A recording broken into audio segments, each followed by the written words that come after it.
Our Machop will end up at like level 11 into his ace, which is just good enough. It's fine. But I did pick up an X defend in the mine, and that's going to help us out a lot to survive his insanely powerful Cranidos. But we take a stab at Revenge in case this Geodude wants to use Rollout turn 1. If not, then we pop our X defend. We want to see Rollout, and we want him to hit us as well. He's defense scroll spamming. It's a little dangerous. Revenge is a move that doubles in power if we take damage. He's defense scroll spamming. He's going to heal on this turn, so I'm going to focus energy. So now I'm going to go for crits because he's at +3. This is a very awkward fight. I should have gotten rollout by now, and he's only defense scroll spamming. So I'm going for crits like I did there. That's a very, very awkward beginning to that fight. Onyx is no problem because low kick's 120 base power. It is an automatic 2-shot because the Onyx does have sturdy. So even if I would crit, he'd live on 1. Yeah, and Rourke also can heal the Onyx, but doesn't have to. It's like super weird AI. Not something we're used to. Usually if they're in heal range, they will always heal. I have pretty high defense, which is great. The problem is that his Cranidos is very powerful, has a move called Headbutt. Headbutt can flinch, is a 30% chance. If he crits me, I will die. Weirdly enough, a crit would be a range at the health I was at. But if I'm not flinched, it is an automatic KO, which is how you want to see that happen. That was perfect. That was pretty good, yeah. Just the Geodude was a little slow at the top of that fight. But that wasn't too bad. So check out this fanfare. Like, we get a gym badge.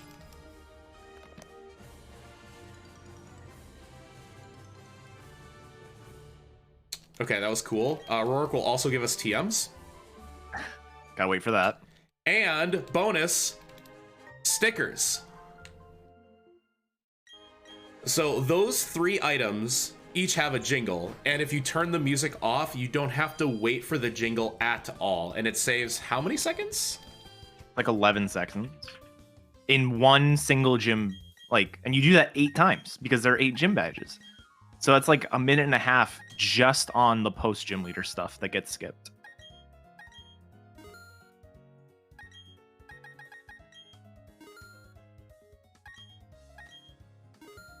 I have to focus a little harder on menus because I'm not as comfortable in my derusting menus. That went pretty well. Little shopping trip, and now we say thank you and goodbye to the Machop, because the Machop is the trade Pokemon for an Abra, which kind of makes sense, you know, that like Machoke and Kadabra, if you trade them, they evolve. So it's like a hint that like, hey, if you trade these Pokemon, but like at their next stage, they would evolve into something even bigger. So it's kind of like it's like the hint that this is a trade evolution.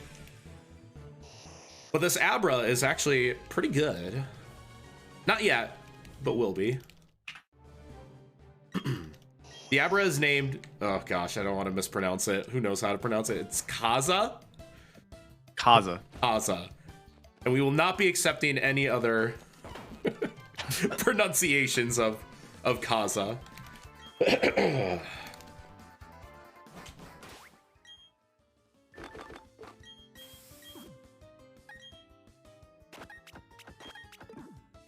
Just repelling and swapping. So the Abra does go to the front of our party because that's where the Machop was, but the Abra only knows teleport, which is not exactly like a really powerful move. So we're still going to use Chimchar for a bit.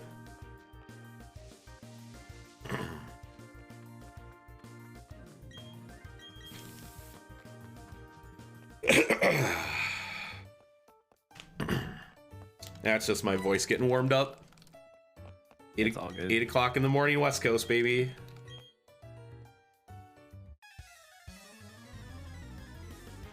And Chimchar's still pretty good. Chimchar's actually going to learn some really good moves. But But here we have a double battle with Lucas, not our rival, but the other companion. So Etiquette. Yes. I have to kill this Wurmple first. Would you Yes, like you to gotta level- explain why? Okay. All right. So experience in this game is a thing. Starting in Generation 7, except for Let's Go, experience is now done using a scaled experience formula. So the experience you get is not just based on what you KO'd, it also depends on what Pokemon you are, or specifically what level you are. So if you're level 10 when you KO something, you will get a different amount of experience than if you were level 20. You'll actually get a lot more experience. And what that means is, because the Machop that you caught could either be level 5, 6, or 7, that means you get a different amount of experience, which means you're going to level up at different times, which means on future fights, you might gain a little bit different experience as well. And so on that fight, you always level up after you KO one thing, but there are two things on the field. So if you KO the Wurmple first and then the Zubat, you gain literally one more experience than if you KO the Zubat first and then the Wurmple. One more experience. Because T-Pat... Yeah, one more experience. Because T-Pat caught a level 6 Machop, with the way that the rest of the experience route works, you would have one less experience than you need to evolve at a specific point later on this split. So if you have a level 6 Machop, you have to KO that Wurmple first. That way you get that one extra experience, which allows you to evolve in time. If you get a level 7, you're fine. If you get a level 5, we actually do a little bit of a different strategy in the gym, which gives the Chimchar more experience, so you don't have to worry about it. Spinners are a thing. I passed that one pretty fast. But yeah, it's exactly one experience matters when you have a level 6. Yeah, and something we're probably going to talk about, not yet, but a lot later, is going to be the experience route in general. It is very tight, the experience route in this game. And because experience is scaled, if you were to do something like hit an optional trainer and gain 100 extra experience somewhere, it's not like you can just save 100 experience later on to fix yourself, because that 100 experience might actually be like 90 experience later because of the different levels and everything. So it's really, really difficult to on the fly change your experience in this game, at least in terms of the speedrun route.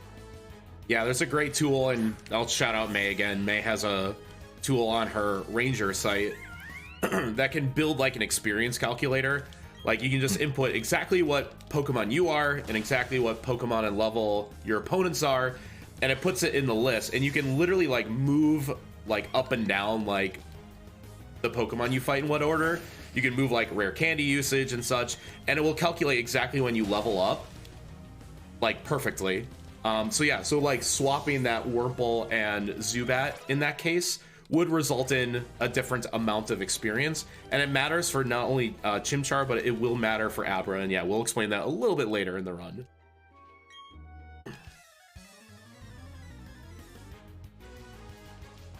The hint is Chimchar, we need enough experience, and the Abra is we don't want too much experience. So there's your hint. Yeah. And you're managing both at the same time, effectively, because the Abra's in our party. Wow, get more experience, but don't get too much. It's a very, very strange route that we're dealing with here.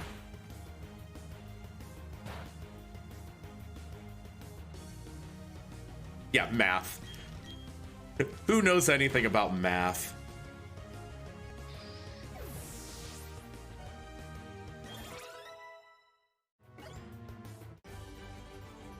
But yeah, we're meeting Team Galactic. They're just causing trouble. They're causing real trouble. They're not just like Team Yell, where they're just in your way. Big fanatic. They're doing real trouble.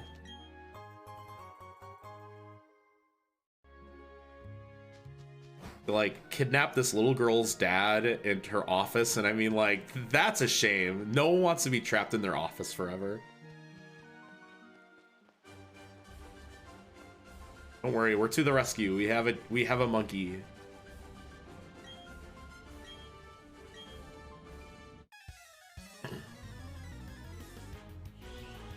Too bad it's not Friday.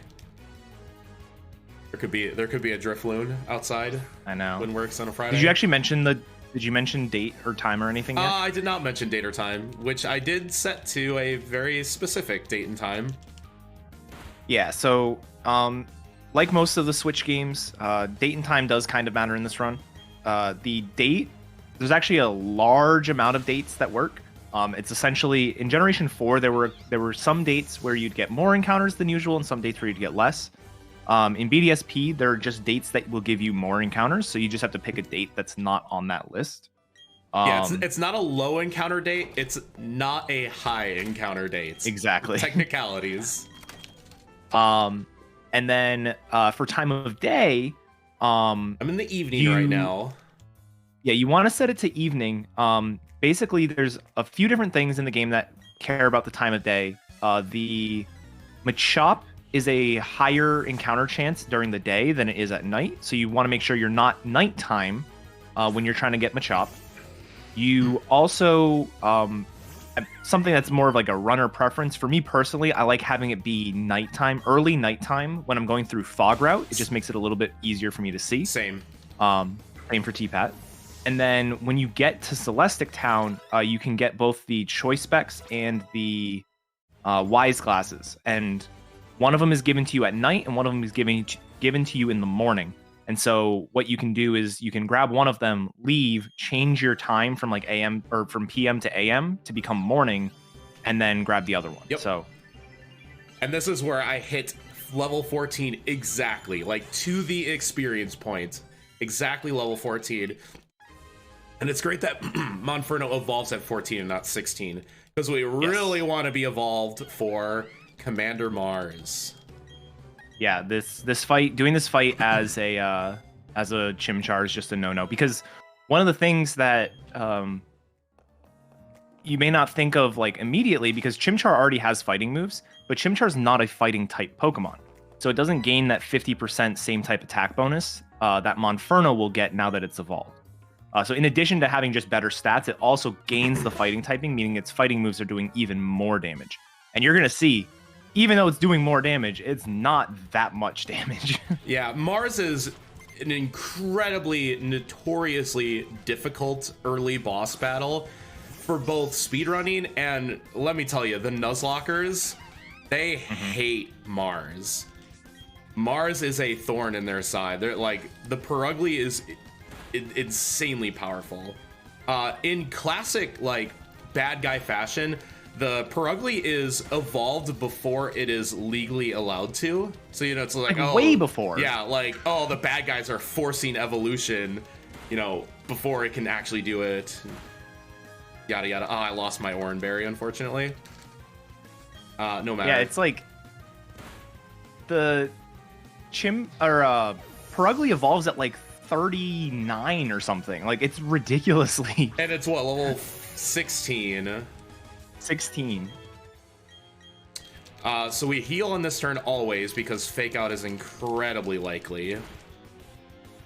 From here, we're going to use Power Up Punch, which is still not going to do a whole lot of damage. And, oh, by the way, this Perugly is insanely fast. It has 44 speed, and, like, nothing in the game will outspeed it. Perugly is one of the fastest Pokemon in existence. That's a decent Growl. We don't mind Growl in this situation, even though it does lower our attack. Her Scratch is doing so much damage. Now, the nice thing is that, by nice, I use that term loosely, we do have Mach Punch. So we do get a priority move to finish off without having to, like, heal and get hit twice. This is also a get crit and you're dead fight that's just... Whew. Quite scary. I don't think I'm in Blaze. I think I'm at 17 out of 45. Because I think she low rolled a couple times. Because I think I leveled up out of Blaze. Yeah, I think you did too. Blaze is preferred for the next fight because there's a Beautifly. That's a 2-shot if you're in Blaze, or 1-shot if you're in Blaze, but 2-shot if you're not. But the Beautifly has Gust, so now that we're fighting type, that's not ideal. yeah, I'm just out of Blaze, so I'm just gonna standard potion and not use a super potion. My run on... I'm gonna wait for the spinner. My run on Friday, I was insanely low on healing items like the whole day. It was kind of strange. Wait. I had a kind of a weird cycle. Oh well. I took that route a little safe. There's one spinner, 2 rotators. You gotta be precise with your movement. You kind of mentioned it before. That's just a small reason. Ooh. Did we talk about the spinners yet? Like how they work? We have not. Spinners are once again back in Gen 8. The spinners are very funky. They spin very fast. They do have like a I'll look at you as you run past me mechanic. But there's a way to influence. Yeah, basically, you can never influence when they spin. I heard the sigh, by the way, as you were just like, spinners. Yeah. So if you look at spinners in like Generation 3, for example, or 4 is a good analogy because it's the same game. If you run past the spinner, they'll always see you because they quote unquote hear your footsteps. And so the way you get past them is you want to walk past them. And one strategy that gets used, particularly in Generation 3, I think it's used to some extent in 4 as well, is the idea of running to influence where the spinner is looking, and then you walk past the direction that you need to go. Yeah, and that's like the first spinner in the forest in Emerald. Is that you're like running a tile like away from them, so they're always looking down, but you're gonna pass them to the right, so you just stealthily walk past them while they're still looking down. And we do something kind of similar. Yeah, it's a little bit different just because we can't, like I said, we can't influence when they spin. But we can influence where they look next. And that includes the direction that they are currently looking. So if a trainer is like facing to the left and you're running on the left side of them, they'll never turn because you're like in the zone that makes them turn to the left. Yeah. Their next spin is to the left, and that's where they're already looking. So yeah, you can just run like in circles and they'll literally never move. There's a very infamous clip of Etchy doing just that, and he loses like a minute and a half. And he's like, why is the spinner never moving? And now we learned it's because he was running. You have to be patient. You have to stand still. But we can use that to our advantage, because when a spinner does spin, they won't spin immediately like after that. We're not exactly sure how long like the grace period is in between their spins, but they won't spin like immediately. So after they say look away and you have to pass a spinner twice, you can just kind of like shuffle your feet in the zone that you're passing, and then just walk in the next zone. And that means that the spinner will then next spin where they last heard you. Yeah. So it ends up being like the opposite. So instead of walking past them, you'll see me literally run past spinners and then walk in their next zone. So it's almost the reverse. Yeah, and a lot of unfortunately, with the way that the map is laid out with like where the spinners physically are, a lot of the cases, there's a couple of cases like T-Pat said that you can do this sort of run past and then walk the next direction. But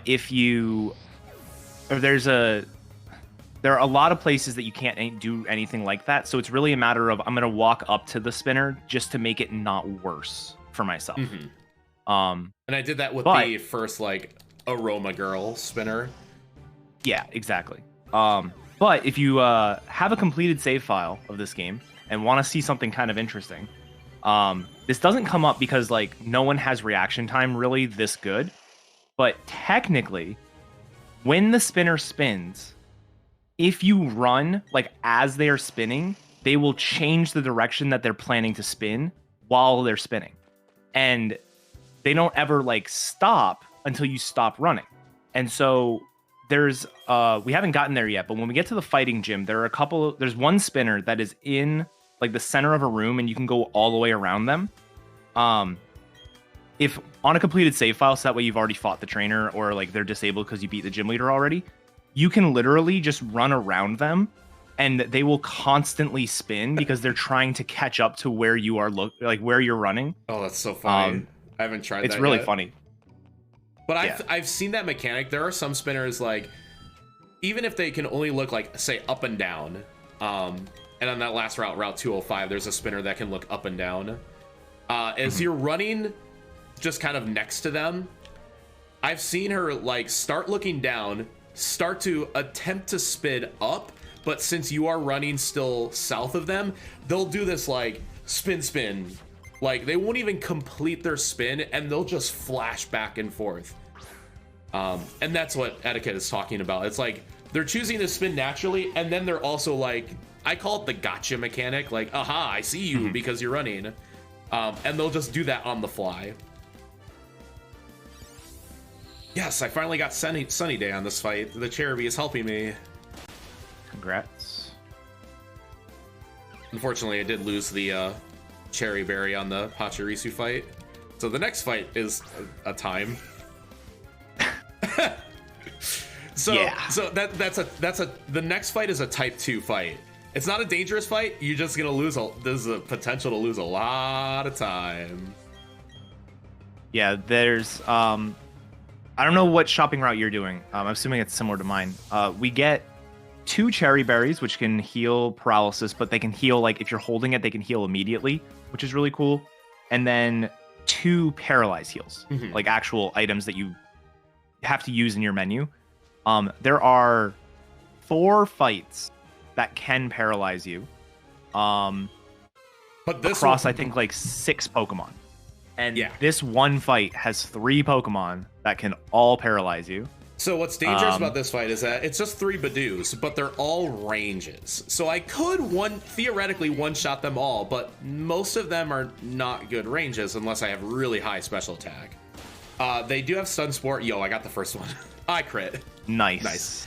The problem, That's good. The problem that. is that if you get Stun Sport and Paralyzed and you don't have the Cherry Berry, which is my situation, I need to save it, is that the Badoos will favor using Rest on the next turn, and then they have Sleep Talk. I got the level 13 as well. Nice. So the problem is like you can get paralyzed, you can heal the paralysis, it'll rest, and then it will Sleep Talk paralyze you again, and then you're really running low. So I usually just try to hit through paralysis. I thankfully got Absorb on this last one. This Badoo's level 15, so it's the hardest to one-shot. It goes 14, 13, 15.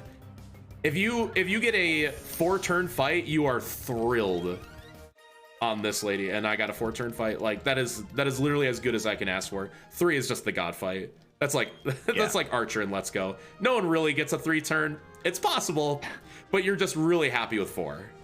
And then 5 is like, okay, that like didn't go bad. But I've had like 8, 9-turn fights because you just get paralyzed and then you're fully paralyzed, and the Badoos keep healing and there's still 2-shot ranges, and it's just a time. But it's okay because we won't be using Ember. Well, I say that sparingly because I am minus attack. And I'll be getting my physical attacking move after this fight.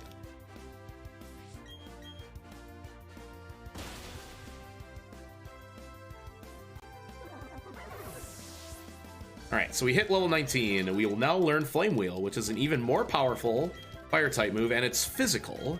Unfortunately, I am minus attack, so this will be a little interesting. We're gonna learn together what our range is. I've had quite a few runs of like minus special attack, and I'm just like, that's a range with Ember or Flamethrower. So we're just doing the opposite whenever we use Flame Wheel, which isn't a whole lot, I don't think. Because we're gonna start using Kadabra pretty soon. Yeah, we haven't talked about why we're not using it, even though we evolved. So, we did gain an attacking move. Yeah, we did need an attacking move, so we had to wait until we were at least Kadabra. But because we only have 1 badge right now, we don't have 2. Only Pokemon that are traded up to level 10 will obey us. And obviously, you can see there the Kaza is level 18. This game the games have been really generous with obedience lately, and like they completely changed it for Legends and Scarlet Violet, in my opinion, in a great way. But in this game, they took the obedience caps from Generation 4, which means only Pokemon up to level 10 will obey until you have 2 badges, up to level 30 until you have 4 badges, up to level 50 until you have 6, and then up to level 70, I think it is, until you have all 8 badges. I don't want to find out that the Rose Raid is a range at +2, so I'm saving it. It can't be a range at +2. Okay. I'm almost positive. I just don't want to find out and then and then cry. But yeah, so because of that, we cannot reliably use the Kadabra right now. And that obedience cap of level 30 until you have 4 badges is basically why you cannot hit an optional trainer between now, well, really between when you get the Kadabra and when you get your 4th badge. The experience is routed in such a way that you get exactly level 30 to start the gym battle and do not hit 31 until you are done with the gym battle. And there is a window of 79 experience that you have to hit. Which is bananas. And that is very small. It is remarkably hard, like I said earlier, to fix your experience if you are not like a computer yourself. and what's wild is that like if you've messed up, you've gained too much. So it is far more difficult to gain less experience than it is to be like, oh, I'm 50 experience short, I'll just go fight, 3 Wurmples or something. Like, if you're gonna mess up, you're gonna mess up high, and it makes it incredibly difficult to fix it and get lower. Good. Also, Monferno is great for this gym. Fire beats grass, which is awesome. And that's why we need the Cherry Berry on this fight, and not on the Badoos, because the Roserade does have Stun Spore, and that can go really badly. That Roserade is also incredibly mean. It is a Pokemon with the ability Technician. So any move that is, I think, 60 base power or less, it might be less than 70, but I've only effectively used it with 60. Gets a 60 or less. Yeah, it gets a 50% boost. So a move like Grass Knot against us, which is, I think, 60 power, gets both the Technician boost and Stab, making it, I think, 135 base power, if I'm doing my math right. Mm-hmm. And that is a lot. That's a lot of damage. That is a lot of damage. That is a lot of damage. Even with it being not very effective, can still do upwards of like 30 points of damage to a Monferno, which would two-shot us. So yeah, that fight can be very scary. Again, the Nuzlockers like to complain about that one too. Once they figure out the Roserade is Technician, they're like, oh no. And it is, like the Purugly, also very fast. Very fast Pokemon. Another smaller shopping menu here. Picking up the herbs, because herbs are like potions, except they are way cheaper. And they, for us speedrunners, serve a double purpose in lowering friendship. It is not something that's like crazy in this run, but again, like high friendship can slow you down. I forgot that's why we do that. It's so second nature now. But yeah, if you don't do anything to lower your friendship, you start getting these extra animations that play every time you get sent out in battle, every time you heal your Pokemon. I think it's between every turn. Like, it's ridiculous. It's definitely at the start, or like when you send it out. I mean, if you've ever played a game casually, your Pokemon have high friendship, does a little wiggle and says, Flygon's trying its best for you, and it just gives you this useless flavor text that you don't need. Mm-hmm. So we do want to avoid that. And the herbs help, and they're primarily just cheaper items. I effectively have hyper potions now, which is amazing. But I think they're twice as cheap as just regular old hyper potions. That revival herb will be excessively important in a later fight too. There's literally only one fight I'm allowed to use it on. Yep.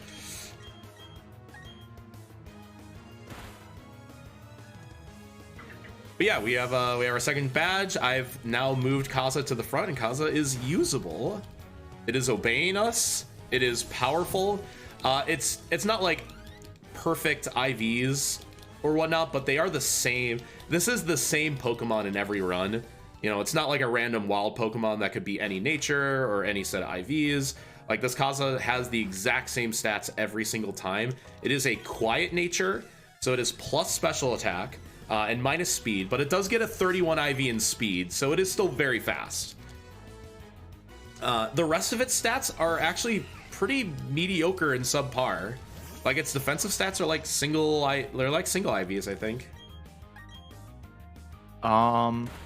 Yeah, they're really not good.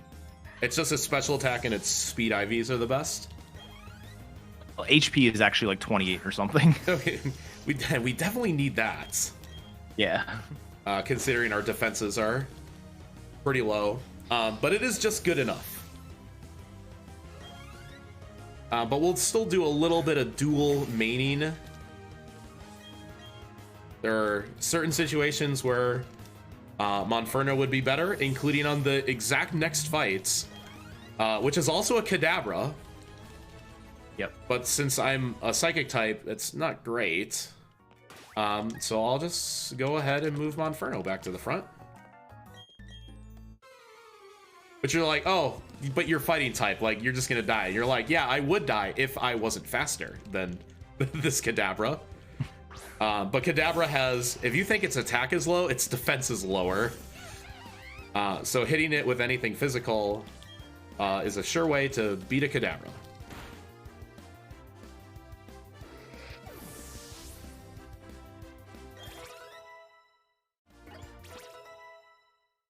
And then this next fight is a true, like, dual main fight. So I'll go ahead and switch Kaza back to the front. Get up the stairs, and I will definitely save for this fight. Yeah, this fight is... There are a couple fights we do this with, and this is honestly a strategy that's not very common in Pokemon speedruns. We're going to KO one Pokemon with the Kadabra, and then we're going to immediately switch to the Monferno. We're going to take the time to switch to Monferno, and then use the Monferno against the second Pokemon. You could do this fight entirely with Monferno. You can't really do this fight entirely with Kadabra just because the second Pokemon here is a Skuntank, which is a Dark type, and all of our moves are Psychic. So we literally cannot do damage.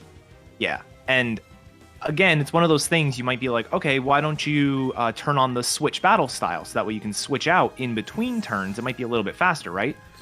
Maybe, but the experience is very tightly routed to where if you do that, you have to then change something else later or earlier to make sure you get enough experience. So yeah, and so now Kadabra does get full experience on this Skuntank and not half experience because it was out in battle at one point. Oh, yeah, this is where I should have probably just power-up punched again. This might be okay. I was thinking I should have just power-up punched 3 times. But since you should be fine. Yeah, since I do outspeed, that was probably just enough. Also, Jupiter was very passive. I think I may have dodged a poison gas while I wasn't looking. Definitely felt like one of the safer Jupiter fights I've had. Mm-hmm.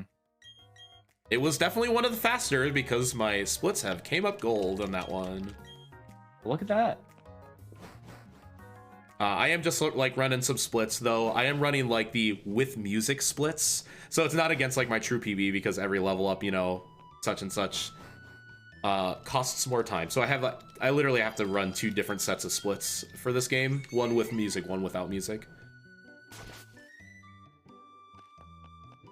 All right, I'm not really sure what Team Galactic was up to. We just kind of raided their base for no reason, I guess. Oh, she was harassing the guy that gives you the bike. That's why. Right, that's what it is. I do want to mention that in the very early inceptions, like early routes of this game, there was a route for Brilliant Diamond specifically that uses the version exclusive Scyther that you can find in the underground. It is actually a pretty good beginner route because we don't worry about that whole like nonsense experience, too much, too little. You just catch a Scyther, and Scyther is very good. So we would go to one of the rooms, find a Scyther that's not too high level, and also has the Technician ability, which I mentioned earlier, that does like double damage for its low power moves. Low wing attack. Wing attack on a Scyther with Technician is, again, you're basically spamming 135 base power move against everything. It's a pretty decent beginner route, but just ended up that the Kaza route was just outright faster, and there were many RNG hurdles with the Scyther. Has the catch rate penalty from Sword and Shield, which is just nonsense. So like we would be like level 18 going into the underground, and if you found a Scyther that was level 19 or 20, its catch rate became like 7%. And you're like, well, yep. And then it's a 50-50 shot to be the correct nature.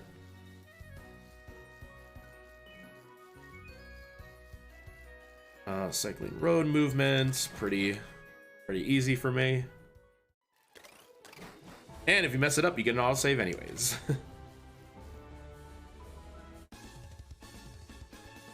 Actually, this is a very tight movement section.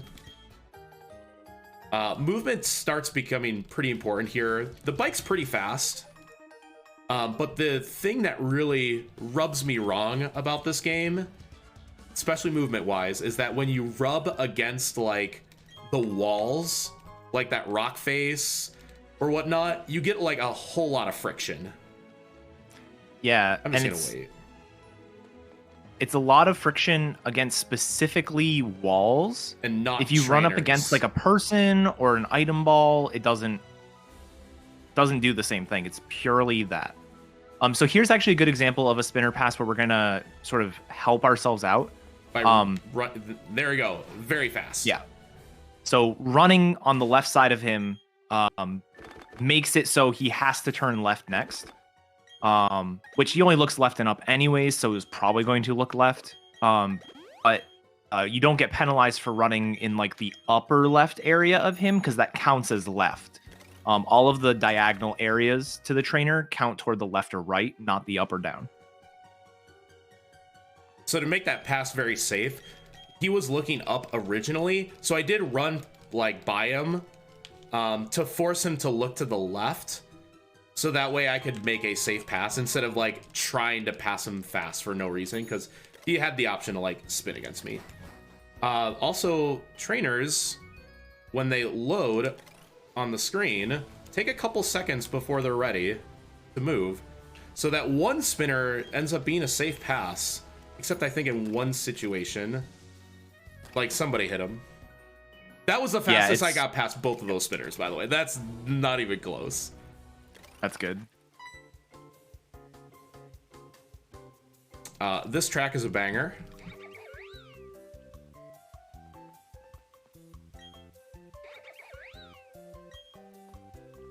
This is your favorite theme in the game, right? This is a great theme, yeah. Amazing. And then we hear the bike theme, right?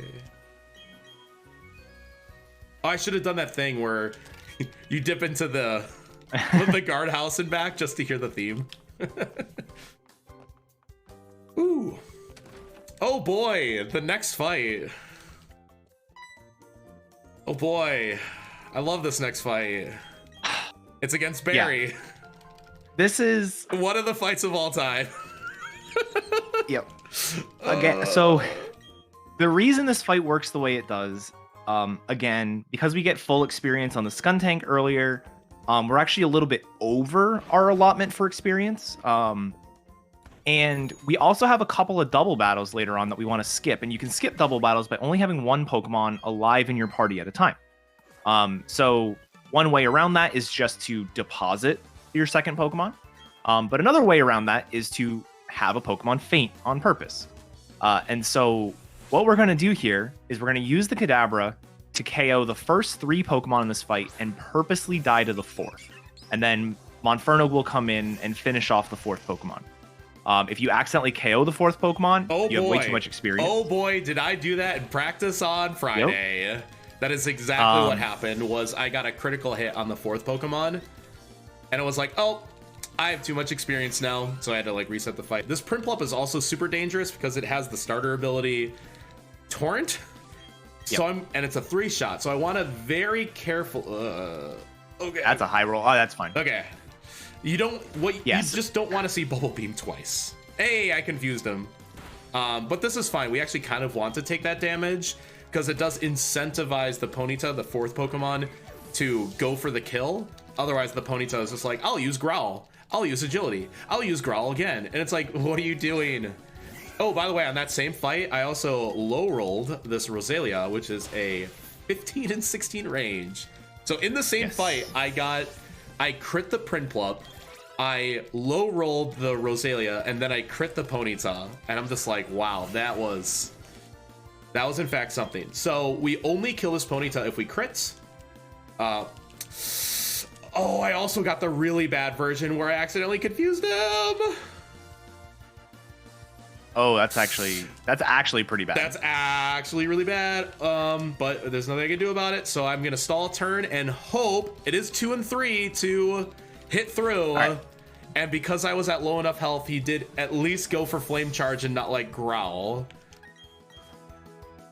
Okay. That is a scary way for that fight to go. And now totally forgot and now that the confusion is bad on that fight. Yep. And now that the Ponyta is at really low health, you can just Mach Punch even though it's faster and get rid of it.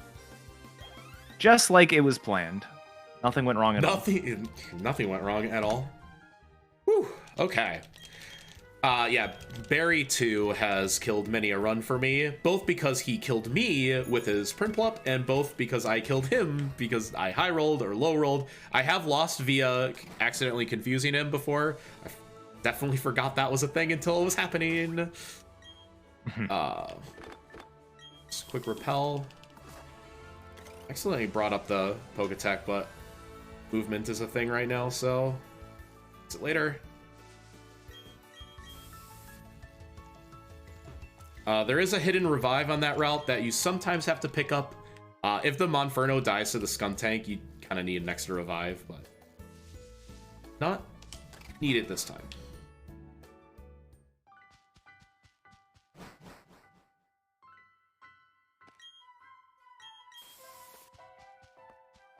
I can't get my Poketech to close. I'm like hitting the R button.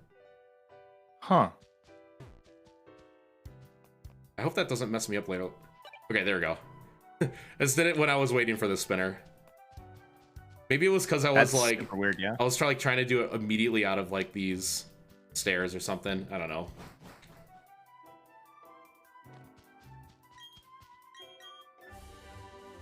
I think I accidentally tapped the R button. No big deal. Let's try not to double talk to you. How many times have you double talked to this person who gives you? Oh, always, yeah. Who gives you strength? So all of these double trainers that are like walking around, or if they're like in a set together, like here, you just run right by them. And I've done that now 3 times. Big advantage of having the Kadabra fainted at this point. Now, this fight is a little strange because...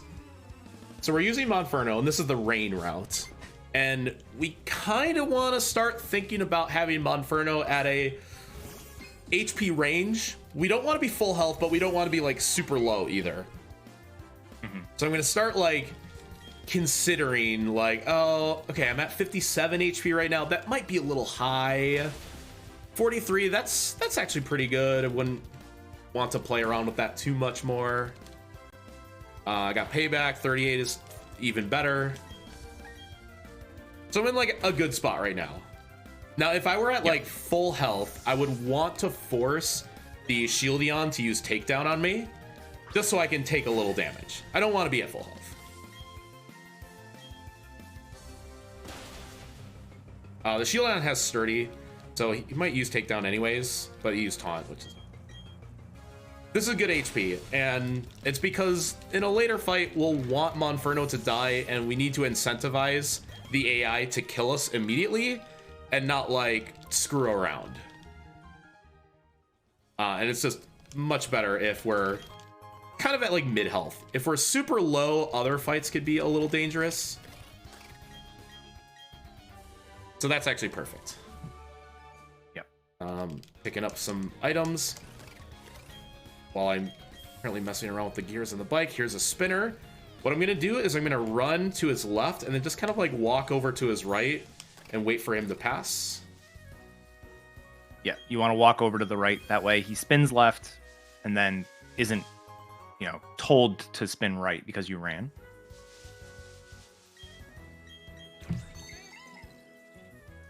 Zinc for money. And then this important TM called Shockwave, which is in a great spot before one of the next fights. And then I'm going to menu.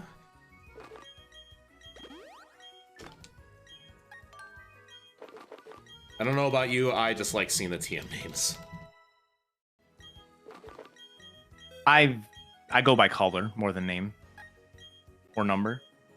Yeah, it's just for whatever reason, this is the one thing where it's like, I'll take the 2 seconds of time loss just so I can see the name. Otherwise, it just says like TM98s. And yeah, the colors are, they're there.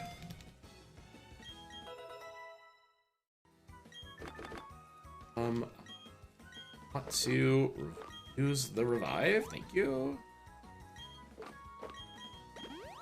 have a couple potions, which is kind of nice. I get to do a cool strat later. At this point, I was like, on my run on Friday, I was like running out of all my potions. And I'm like, getting a little low here. And then I was like dipping into energy roots early. 1 in 16, come on, 1 in 16. I got a crit in practice. It's glad me I was 1 in 16 and I got a crit, yeah! Woo! Yeah, this fight, technically, like if you look at the Pokemon on the 2 fights, the second fight is way more dangerous. But just because we do it second and we get a little bit extra experience here and we have a good move set for it, it ends up being, as long as you click the correct move, a completely 100% win rate fight. And this fight, that stupid Glameow can just actually mess you up to the point where you just die. The that Glameow's fake out and fury swipes, both stab moves, and we have very low defense, so that can hurt us. But yeah, that Glameow's, we need a high roll or crits, and I have gotten a crit now twice in a row in that fight. This fight is looks so dangerous on paper. But yeah, as long as we click the correct moves, we cannot die. The Monferno, well, think about it. I used the Monferno against the Kadabra earlier, so it could kill me. Yeah. But we have Confusion, so we have the advantage. But what's really mean is that this guy has a Gyarados, and it's raining. So he could use a move like Waterfall, which would do like, I don't know, somewhere north of like 8,000 points of damage to us. Luckily, we just hit level 25, and I just picked up the move Shockwave, and that, at its lowest roll, at its minimum roll, will do just enough damage to kill the Gyarados. Every single time. If we were a level lower, or if we had, I don't know, slightly lower attack, that could be a very scary fight. Ends up being just good enough. Now we're in Veilstone, where I can do some big time shopping. Black Friday, baby. I'm gonna buy items and moves for myself and all my friends. But let me get some money first.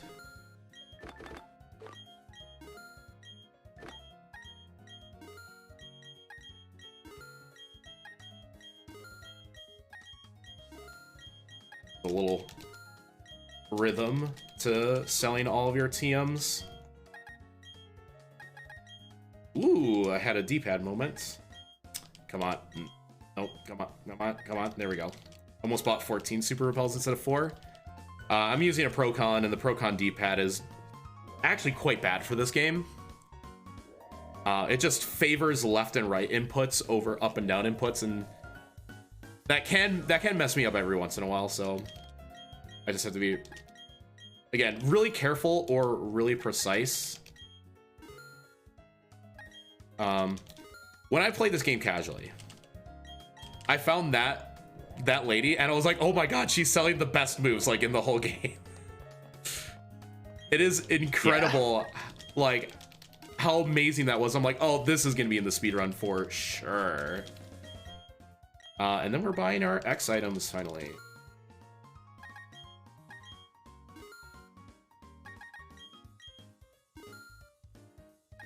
Thankfully, I have this memorized. That is perfect. But yeah, that lady sells all the best moves, especially if you're a special attacker. Thunderbolt, Flamethrower, Dazzling Gleam, Dragon Pulse? I think Dragon Pulse is in there.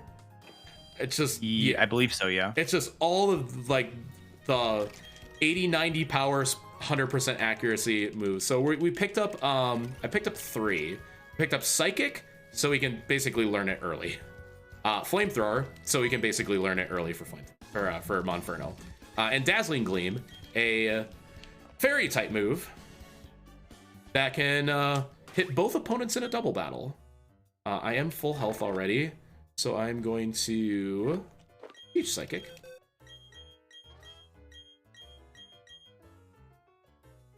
I have to equip the Metronome, that's what I forgot.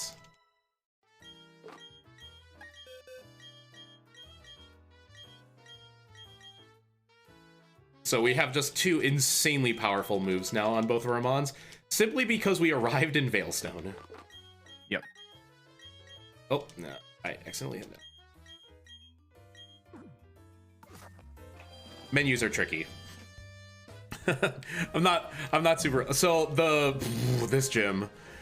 So, movement. You know how all the walls are sticky? Yeah, well, these are all one-tile gaps, so I am going to be getting stuck on a lot of these little gaps.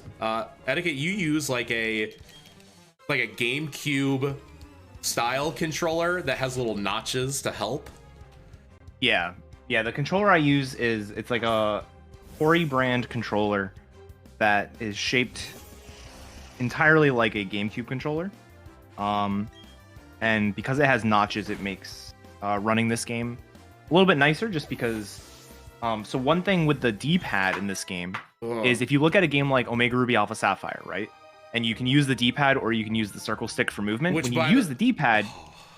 Wait, I was going to say the 3DS D-pad is the best D-pad in all of controllers. It is so nice. That's nice. The best part about running ORAS is for its D-pad. Yeah, and the nice thing about the D-pad is if you do something like you're holding up and then you want to start holding left, you can like roll your thumb from up to left and it will move your character diagonal while you're holding both of them down. This game, there is no diagonal if you're using the D-pad. Which sucks. I just don't understand the decision that was made to do that. So you really have to use the analog stick at all times. Yep, and if you don't have notches, it's really tough to go like straight up, straight down. And in a gym like this that has a lot of one tile wide gaps, it can be very, very difficult. So you saw me there. I ran right in front of him, but then walked to the side to guarantee that his next movement would be down. Same thing here. It's guaranteed to look down, so you can just continue on. I'm really glad I remembered that it's actually easy to do a turn frame on the D-pad, but you have to be careful. You have to just like tap it. So that's why you did see me save kind of in the middle of the gym. I had 2 straight spinner passes.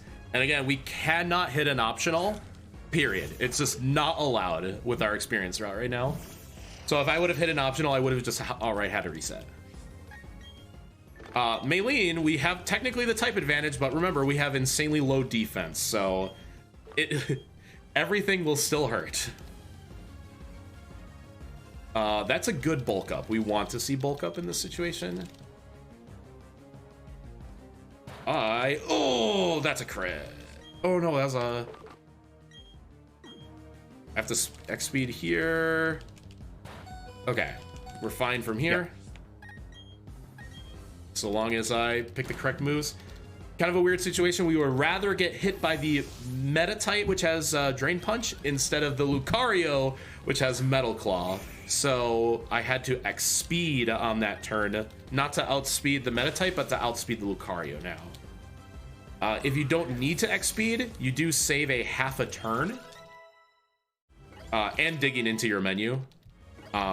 Unavoidable in that situation, but we didn't get hit with flash, so I didn't have to use my X accuracy. Which, who knows, might come in handy later. I don't know.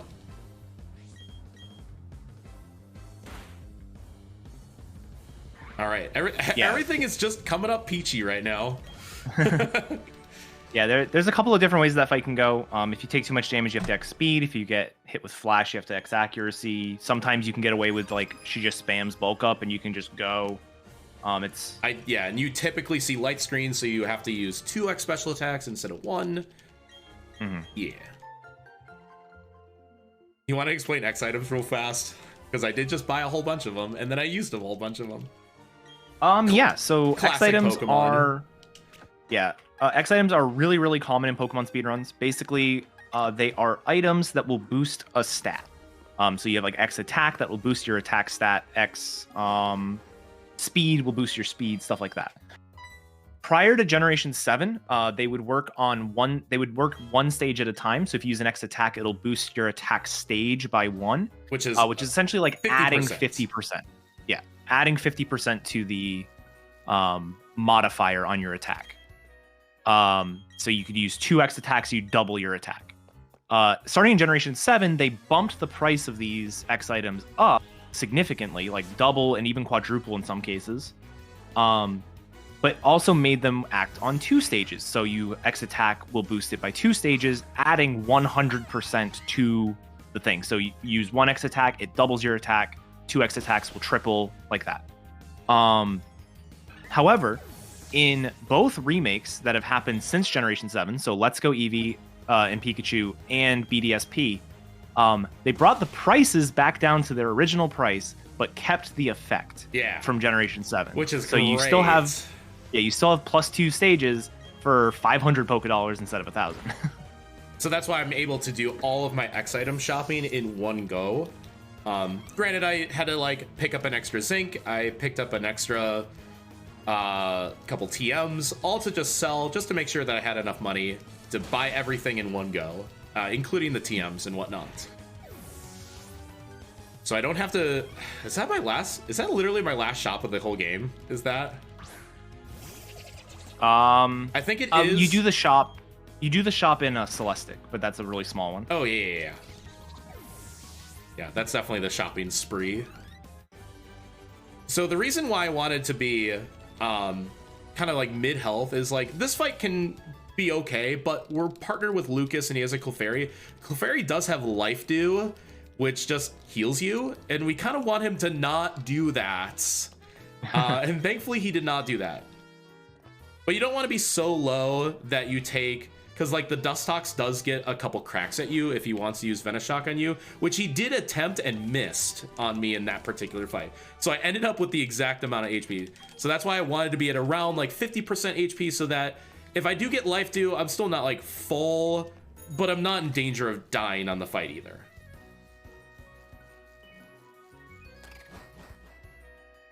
And now we get closer towards the fun parts. And you also saw me with Deposit Kadabra, so we didn't gain experience. But now I'm going to grab him back, put him right back to the front, give him the correct held item, also heal.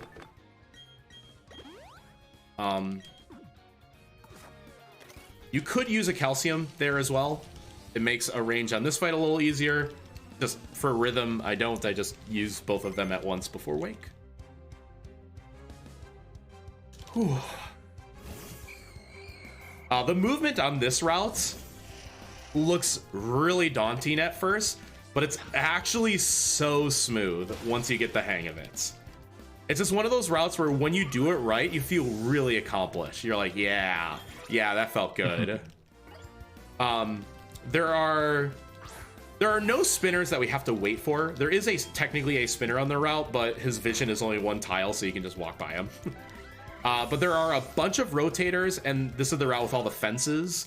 So everything's like a one tile gap, and you're thinking, oh, like the movement in this game has all the sticky walls and can make it difficult. And it does.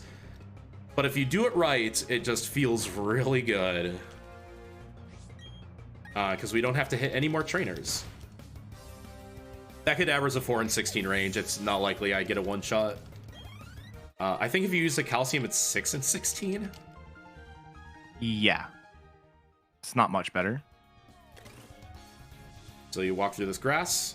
He's kind of walking up and down. Don't worry about him.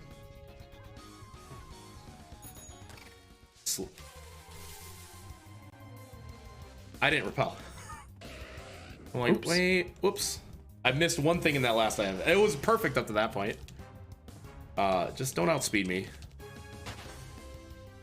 I'm like past the hard part. I'm just gonna make sure to.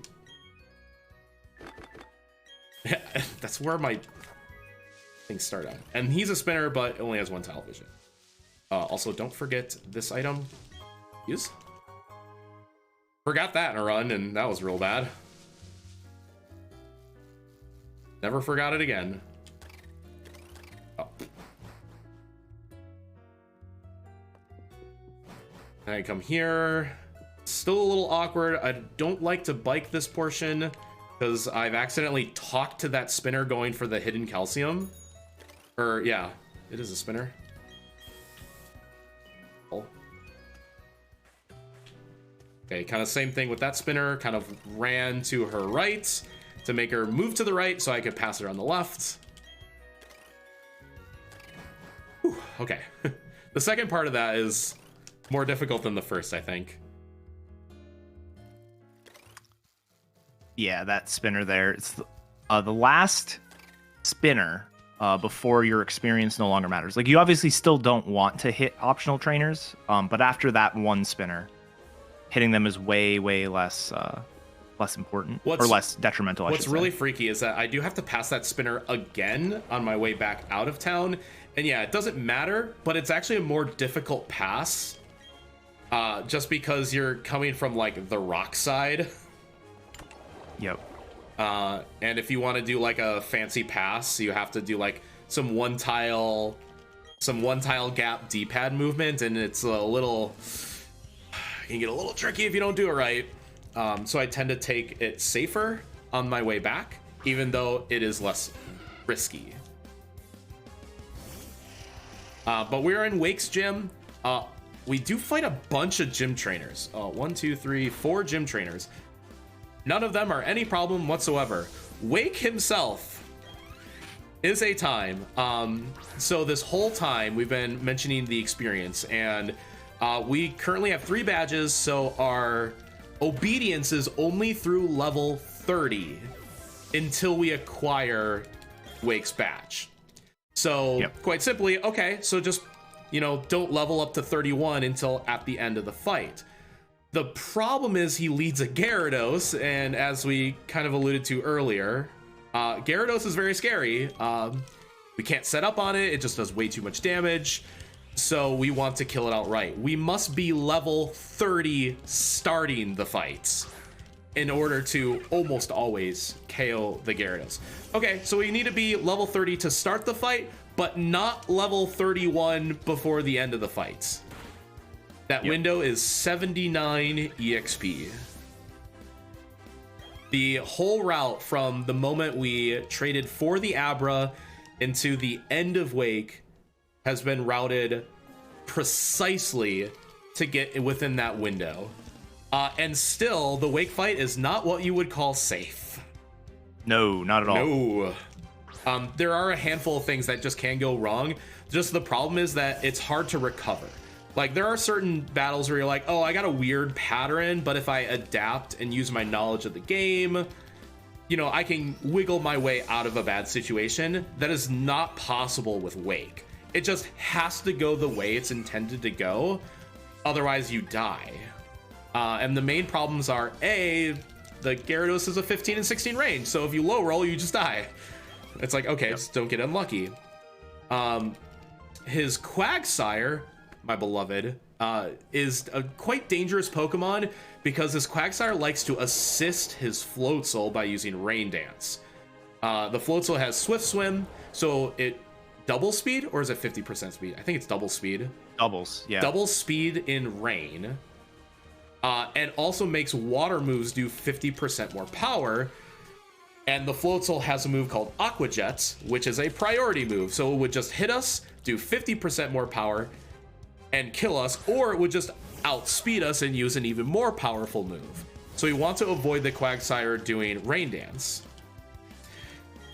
Furthermore, even naturally, Aqua Jet can do at minimum 49 damage.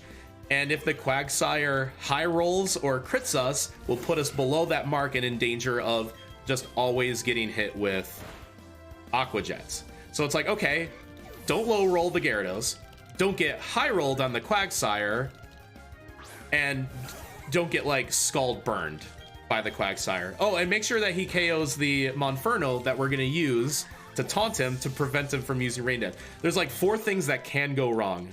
And by the way, there's that level 30, and it looks like I just barely got it. Yep. Yeah, I want to say you hit level 30 by like single digits. Like that's how close it is. It's not quite the exact to the point the Monferno did. Not quite, but okay, pretty close. Ether heal. A menu here.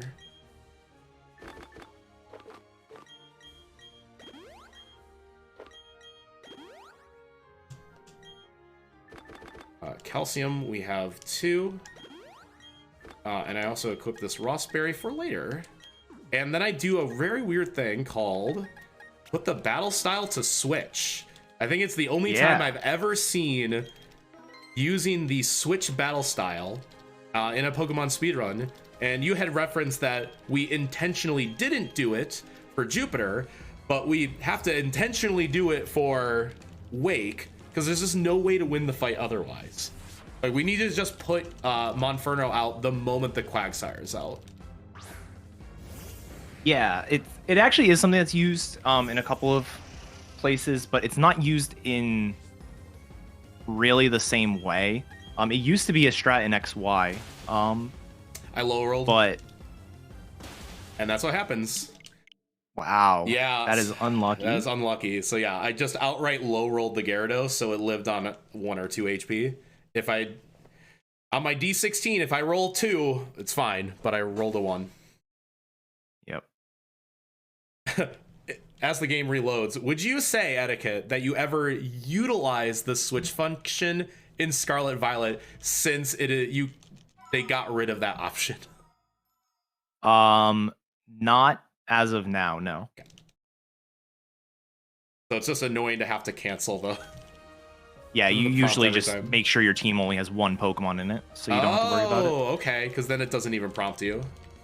Yep. That's smart. I still hate that. It's just like, why did they get rid of the switch set function? Scarlet Violet is a fun game. I'm enjoying playing it. Oh yeah, it's great. All right, we're gonna try again. Do not roll a 1. Perfect, okay.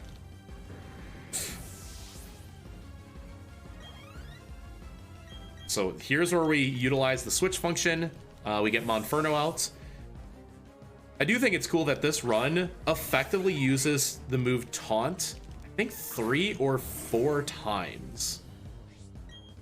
So we want the Quagsire to attack us, as he did here. Scald very safe, because Mudshot is a 95% accuracy move. We don't want him to miss killing the Monferno, because Taunt only lasts 3 turns, including the move you use it on. So this does give me just 1 extra chance in case I need to heal. We want to see Mudshot, and we want to be no lower than 50 HP. By the way, you can't ever be at 50 HP. He high rolls and puts you at 49. He does the next highest roll, puts you at 51, which is what you saw there. I'm still not level 31.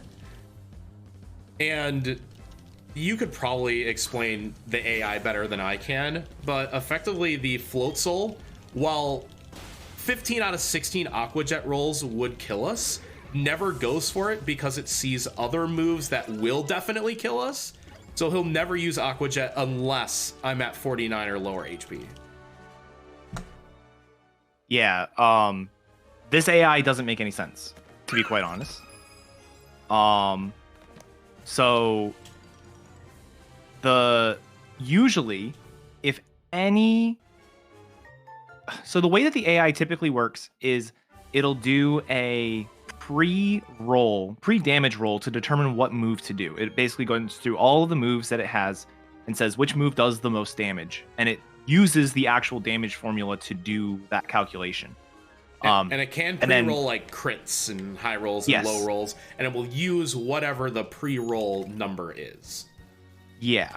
And typically, if a move is a priority move, if it rolls that you will die, because it also cheats and knows your HP.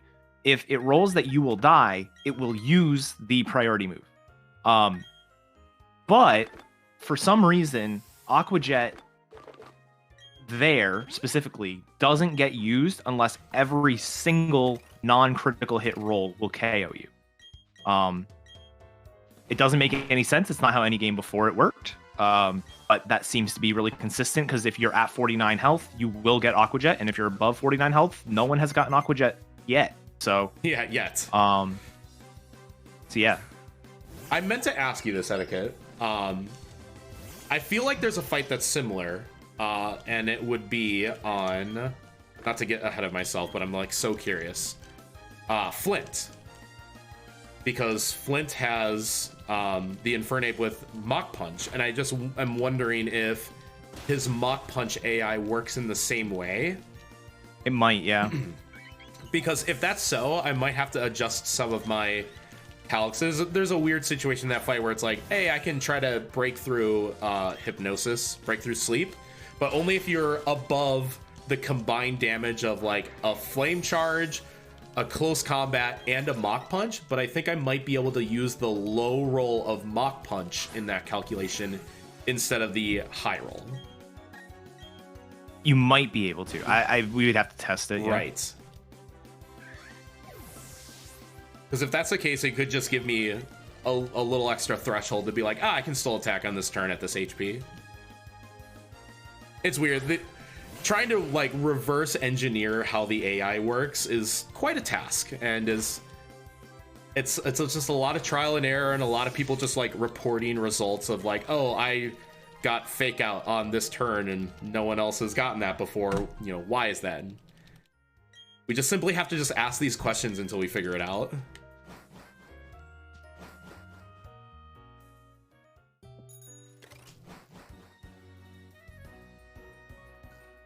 Do this. Honestly, this is quite possibly my least favorite spinner pass. I'm just gonna wait instead of do anything like fancy as we chase Team Galactic a little bit. What's really silly is that this is probably like that little tuber. He can like see you all the way across, and just you can't see his cycle. Mm-hmm. You just have to like wait. Boo, be impatient. The cool thing is the bike has this sort of like acceleration, deceleration. That's why you see T-Pat shifting up and down constantly.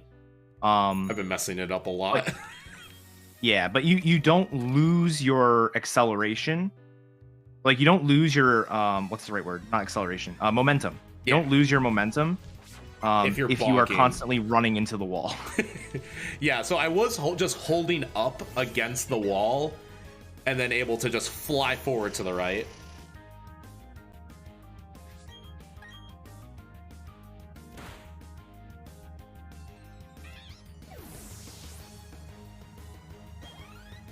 I think it works nicely that the game changes from evening to night while you're in Wake's gym. So we are in nighttime. We kind of mentioned it quickly earlier that we both prefer nighttime for the fog route, which is counterintuitive because, you know, fog at night is usually very scary. If you've ever been in real life fog at night, you just can't see anything. It's just, for whatever reason, it's just the opposite in this game. I have a much easier time seeing in the fog at night than during the day. Imagine, I would imagine it's like using your high beams in the fog, and all of a sudden you just can't see anything because you're just illuminating the fog. Yeah. I just equate it to that.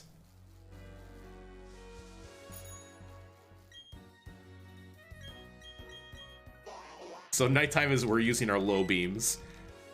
The bike does have a light, by the way. This is just a little light. Doesn't help you see very much, but it does have a light.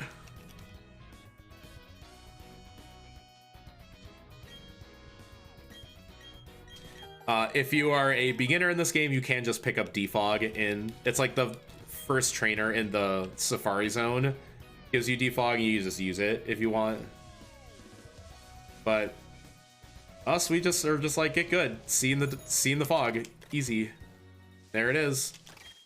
Yeah, with a bit of practice, it's not like, assuming your vision is good. Obviously, not everyone has the best vision, but you can sort of figure out what you're seeing. You can't actually see everything, but you know like what to look for. Mm-hmm.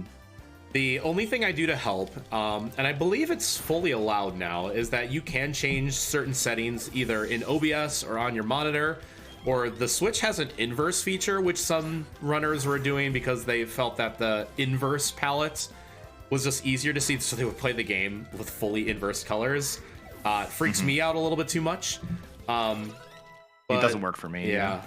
For me, all I do is that the TV screen monitor that I'm playing on, I've upped the sharpness quite a bit, specifically just to help me see a little bit more in the dark. I'm just going to play this guy very safe. So there's a spinner right here. I'm literally a tile away from him. He's looking to the right. I'm waiting for him to look up. I'm just going to shimmy to help him look back to the right, and now I can pass him. Be careful on this ledge because there is a trainer that is looking at you, and you need to make sure to turn up before you just bike straight into him. I went through a rock to get Shadow Ball. That's going to be a TM I'll use later. I need to go back over here. That's like the toughest one for me. Go back up. There is a mandatory trainer here. You following along? Seeing through the fog? Looking good?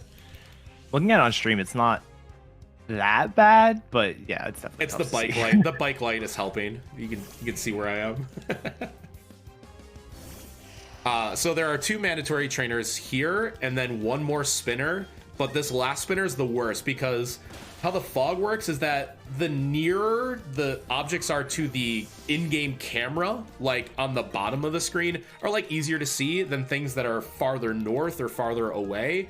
And this last spinner is 3 tiles north and is incredibly difficult to see. And he only looks down and left, and down is blocking. As I approach him, if he's looking down, I'm just gonna like look at the screen like this. And if he just stays looking down, I just feel like my eyes just start glazing over, and that's when it gets hard. You know, it's like looking at like a tessellation, and then everything just kind of starts warping and moving and blending. That's what this last trainer is like for me.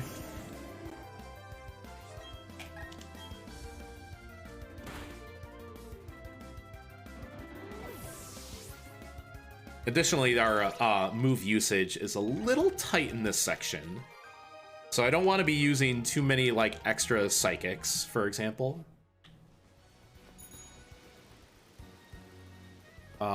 He is looking left, so I'm going to force him to look down, which he is now.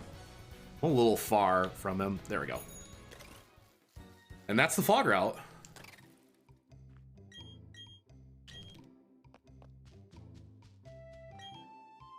He was actually pretty nice to me.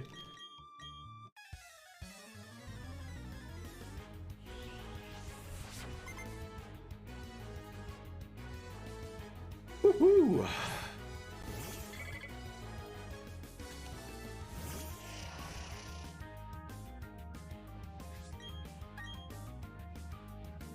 Cool. Just thinking ahead, my next major fight is Fantina. Which is funny because it's the 5th gym leader in this game and in Diamond and Pearl, but it's the 3rd gym leader in Platinum.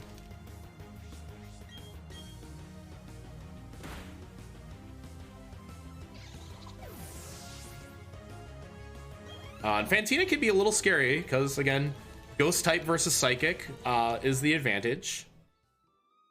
But isn't too bad. It's definitely a don't get crit fights.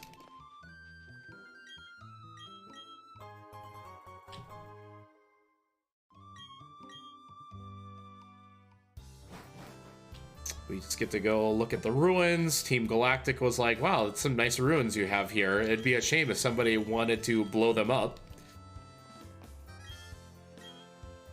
Yeah, and another thing worth mentioning right there is you get access to Surf, actually right now. Right now. Which is really cool. And the TM for Surf is very useful if you're playing on Shining Pearl. Oh yeah, it sure because is. T-Pat's on Brilliant Diamond, so he's not going to get use of Surf. But that move right there is one of the reasons why Palkia is really, really good. If it didn't have access to Surf, I don't know. Like, it gets like Hydro Pump. I don't know what else it would get. Yeah. I think it's like mostly physical water. It's still, to date, one of the primary reasons why the water starter is still, in most situations, king in speedrunning. If you're using the starter, you're using a water starter. Yep. In most situations. Here, I am not closing the game. I'm not just abandoning you all, I promise. I'm not resetting. I'm just gonna go back in time by exactly 12 hours. It is daytime now. This is where we trick this guy into giving us both pair of glasses. I think he actually has 3. He has 3, yeah. Yeah, we get the Wise glasses and the Choice specs.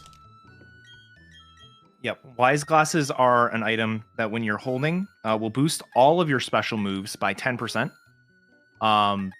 Regardless of type. It's just as long as it's a special category move, which Kadabra is 100% special. Yeah. So, and then Choice specs are an item that will boost your special moves by 50%, but you can only use one move in battle. So you can't use one move, switch to the other one, and use that.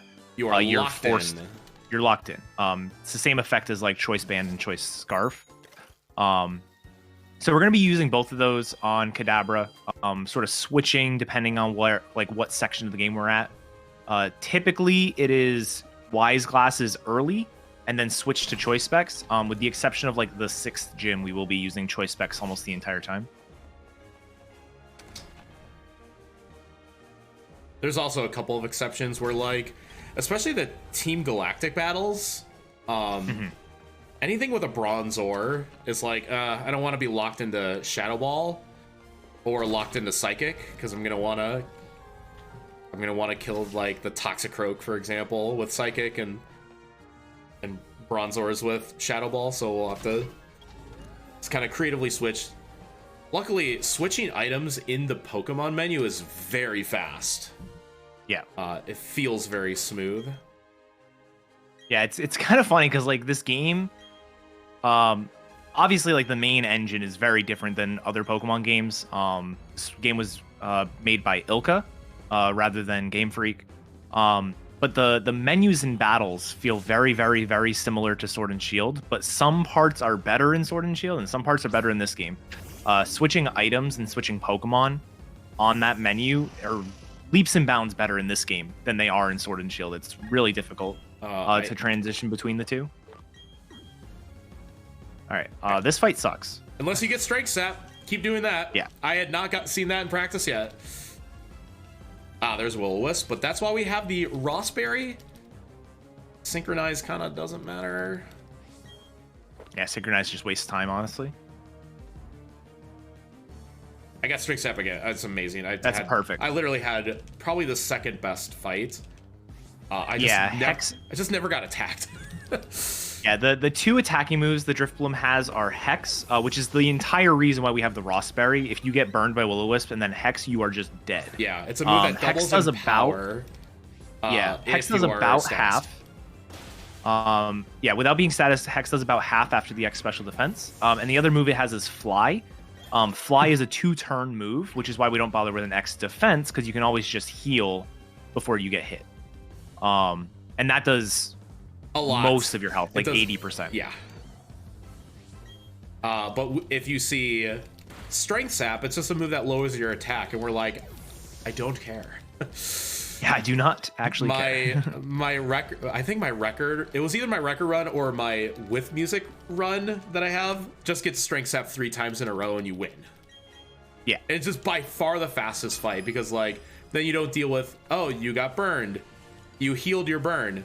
But your Synchronize meant that the the Drifblim got burned, and then it takes burn tick, so it is kind of slow to even see Will-O-Wisp once. Strength Sap is just the best. And yeah, we just need to not get crit on that fight. If we get crit by either move, we are dead. And there's nothing you can do about it either. That'll be a lot of the fights kind of from here on out. It's like, oh, if I get crit, I just die, but not like I could X defend that anyways.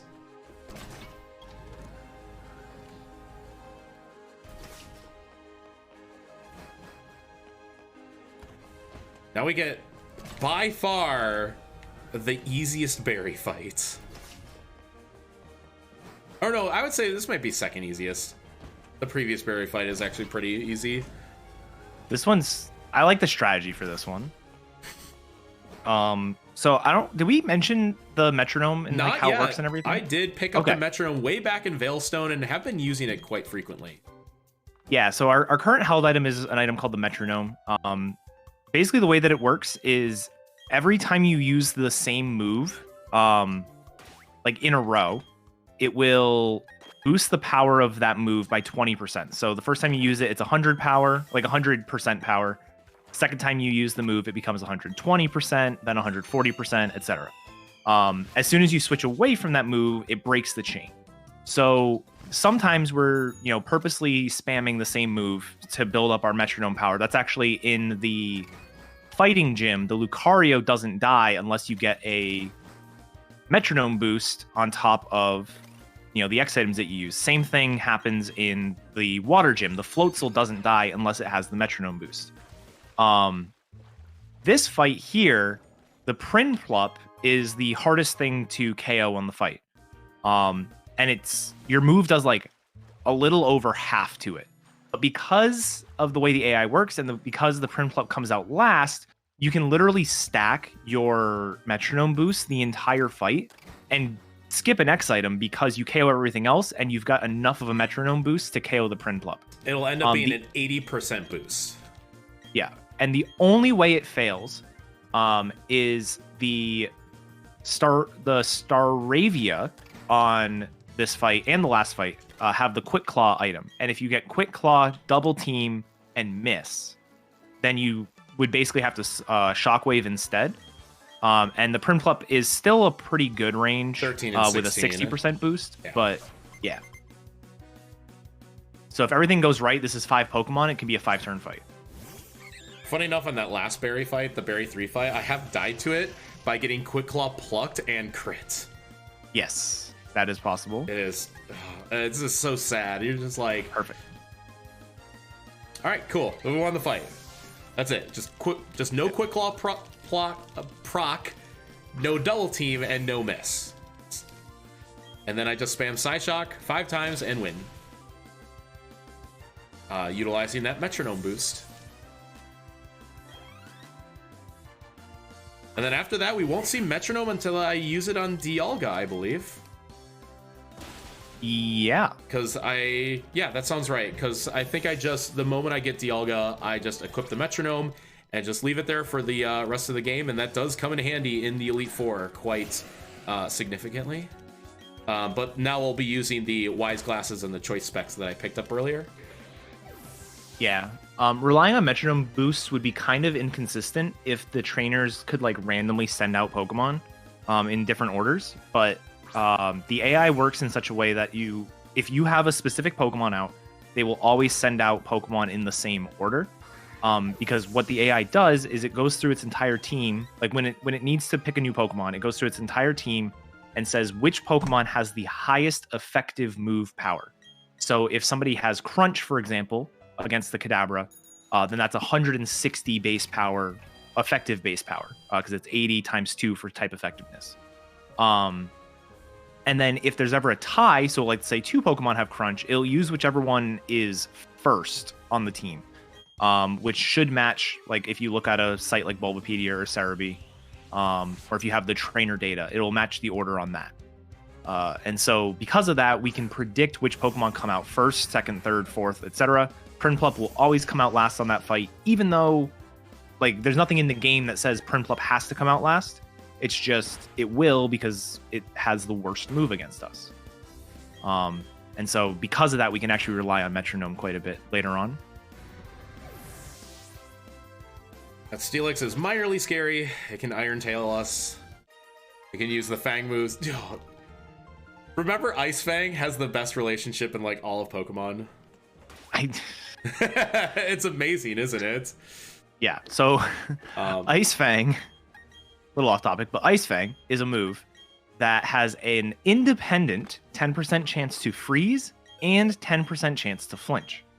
Meaning, if you are slower than your opponent, it is possible to get hit by Ice Fang, freeze, thaw out because it's now your turn and you're going to thaw, and then flinch.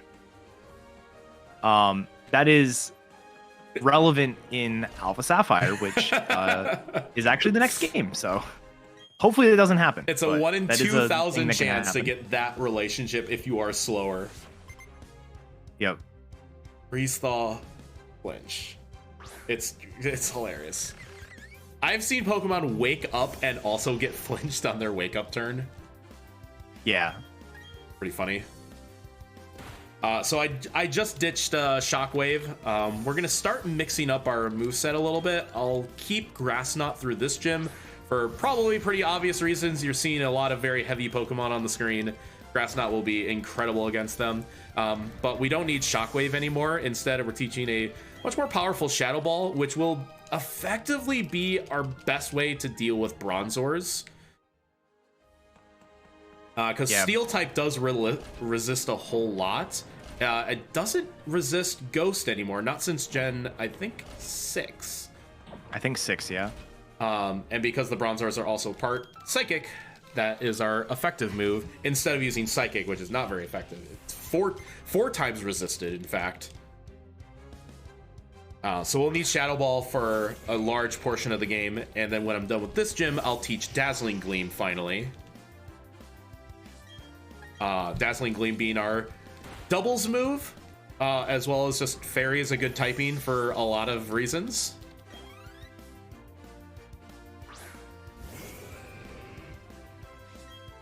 Yeah, Fairy's one of the best types in the game. So having a nice move, high power, can hit dark types pretty well. Dark is a type that in general Kadabra has a hard time with. Mm-hmm. A type really that nice. didn't exist in Gen 4. Fairy did not exist in Gen 4. I thought, like, dark types existed. No, they did. Yeah, Fairy didn't exist.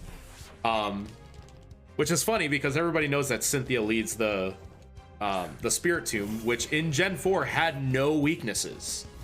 Yep. And that was like its big gimmick. But now it does have one. And we won't even be using a Fairy type against it. Nope. No need. So Byron's gym, much like Wake's gym, I have to fight a lot of the trainers, and none of the trainers are scary. Except a little bit that first Steelix. Byron himself is very scary. There are quite a few things that can go wrong.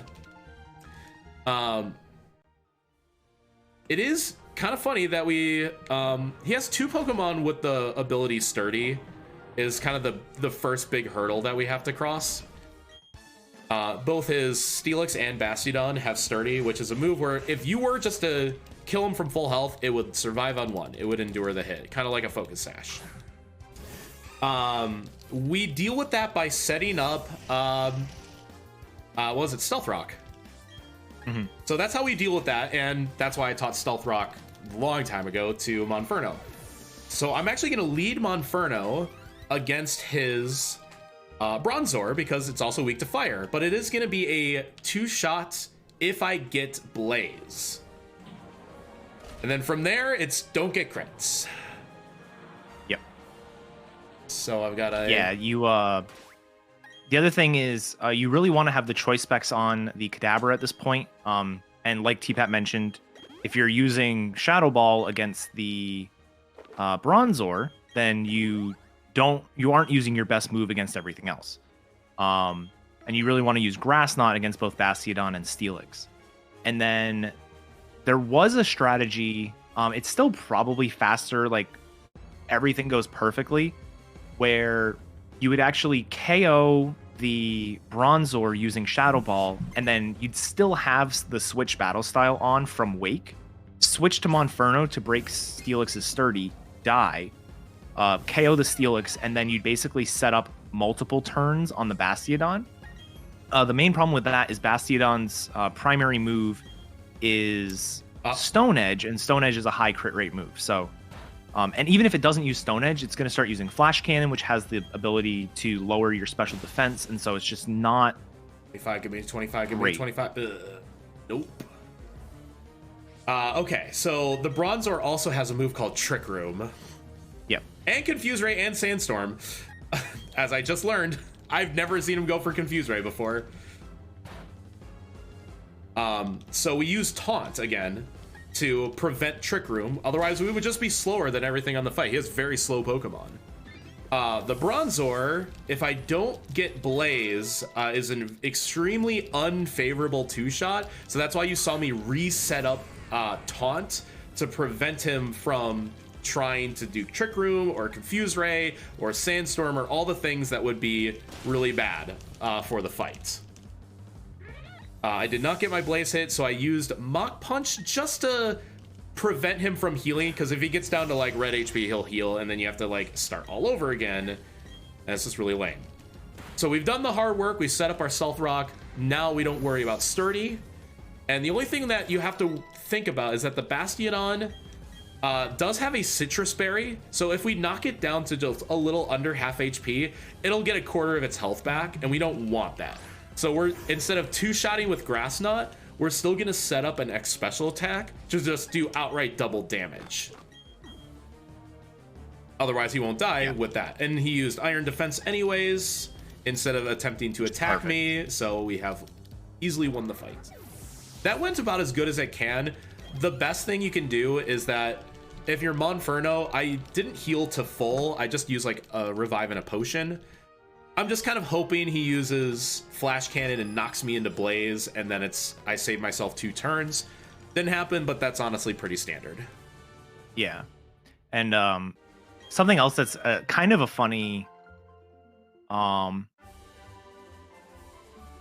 thing is because the Bastiodon has a Citrus Berry, you actually can never knock it into heal range. So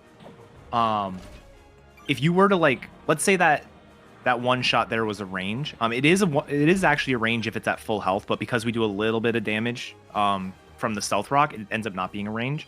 If you were to knock it down to like 1 or 2 HP, it would get healed by the Citrus Berry, which gives it 25% health, and the heal threshold is 25%. So you are always going to have the Bastiodon over 25%, so it's never actually going to get knocked into heal range unless you were to like waste the Citrus Berry and then do it.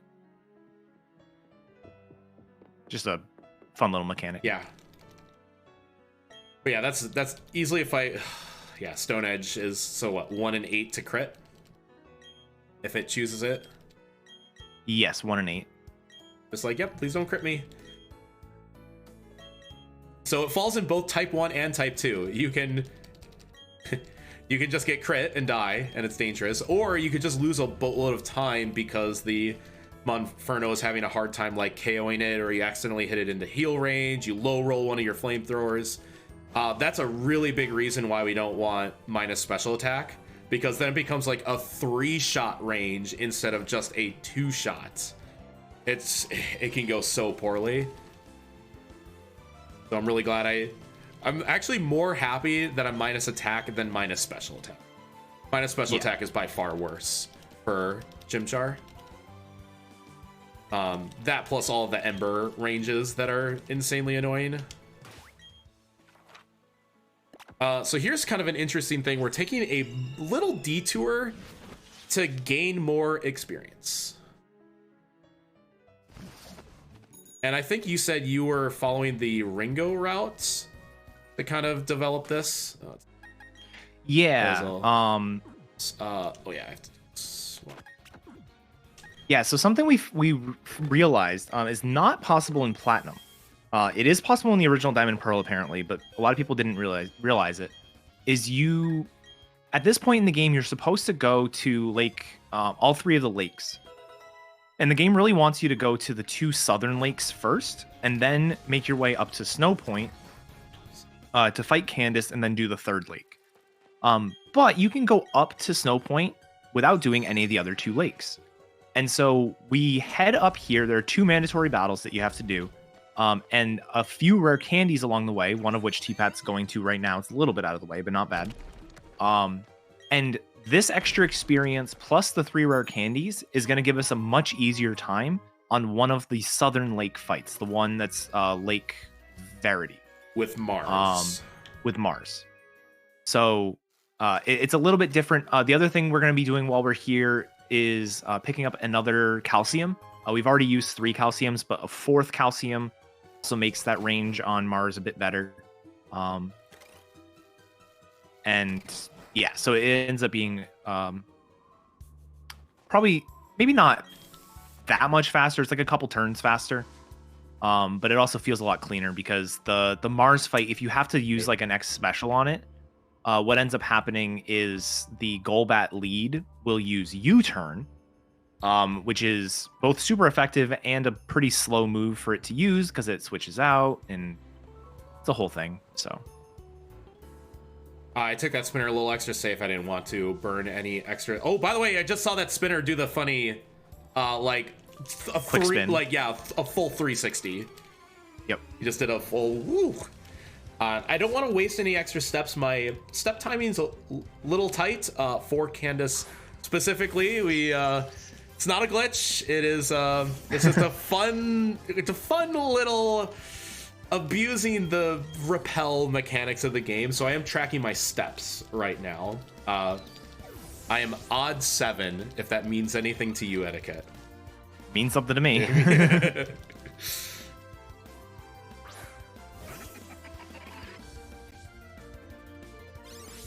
And I'm gonna take the odd rotator pretty safely too. I kind of went to today's run being like, I'm gonna do all of my. I don't know. It's not the spinners. Some of the rotators are very strange. They can just be a little awkward.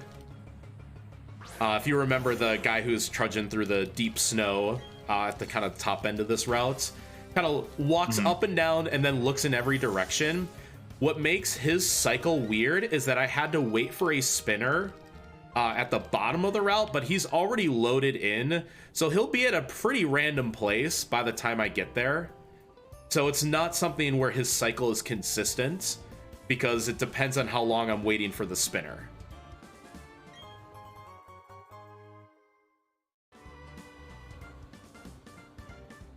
Also, this is a banger.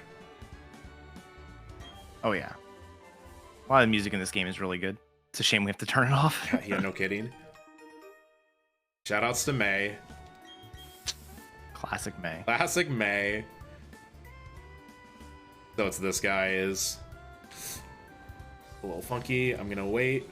He always looks up after his movements.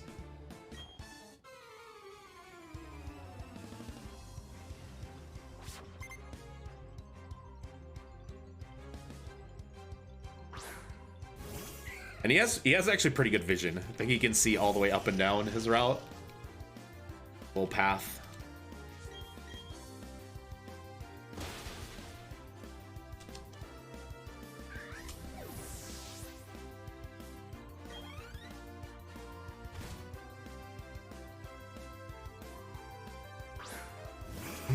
I am so glad that marathon runs are just like, yeah, just keep the music on. Thank you.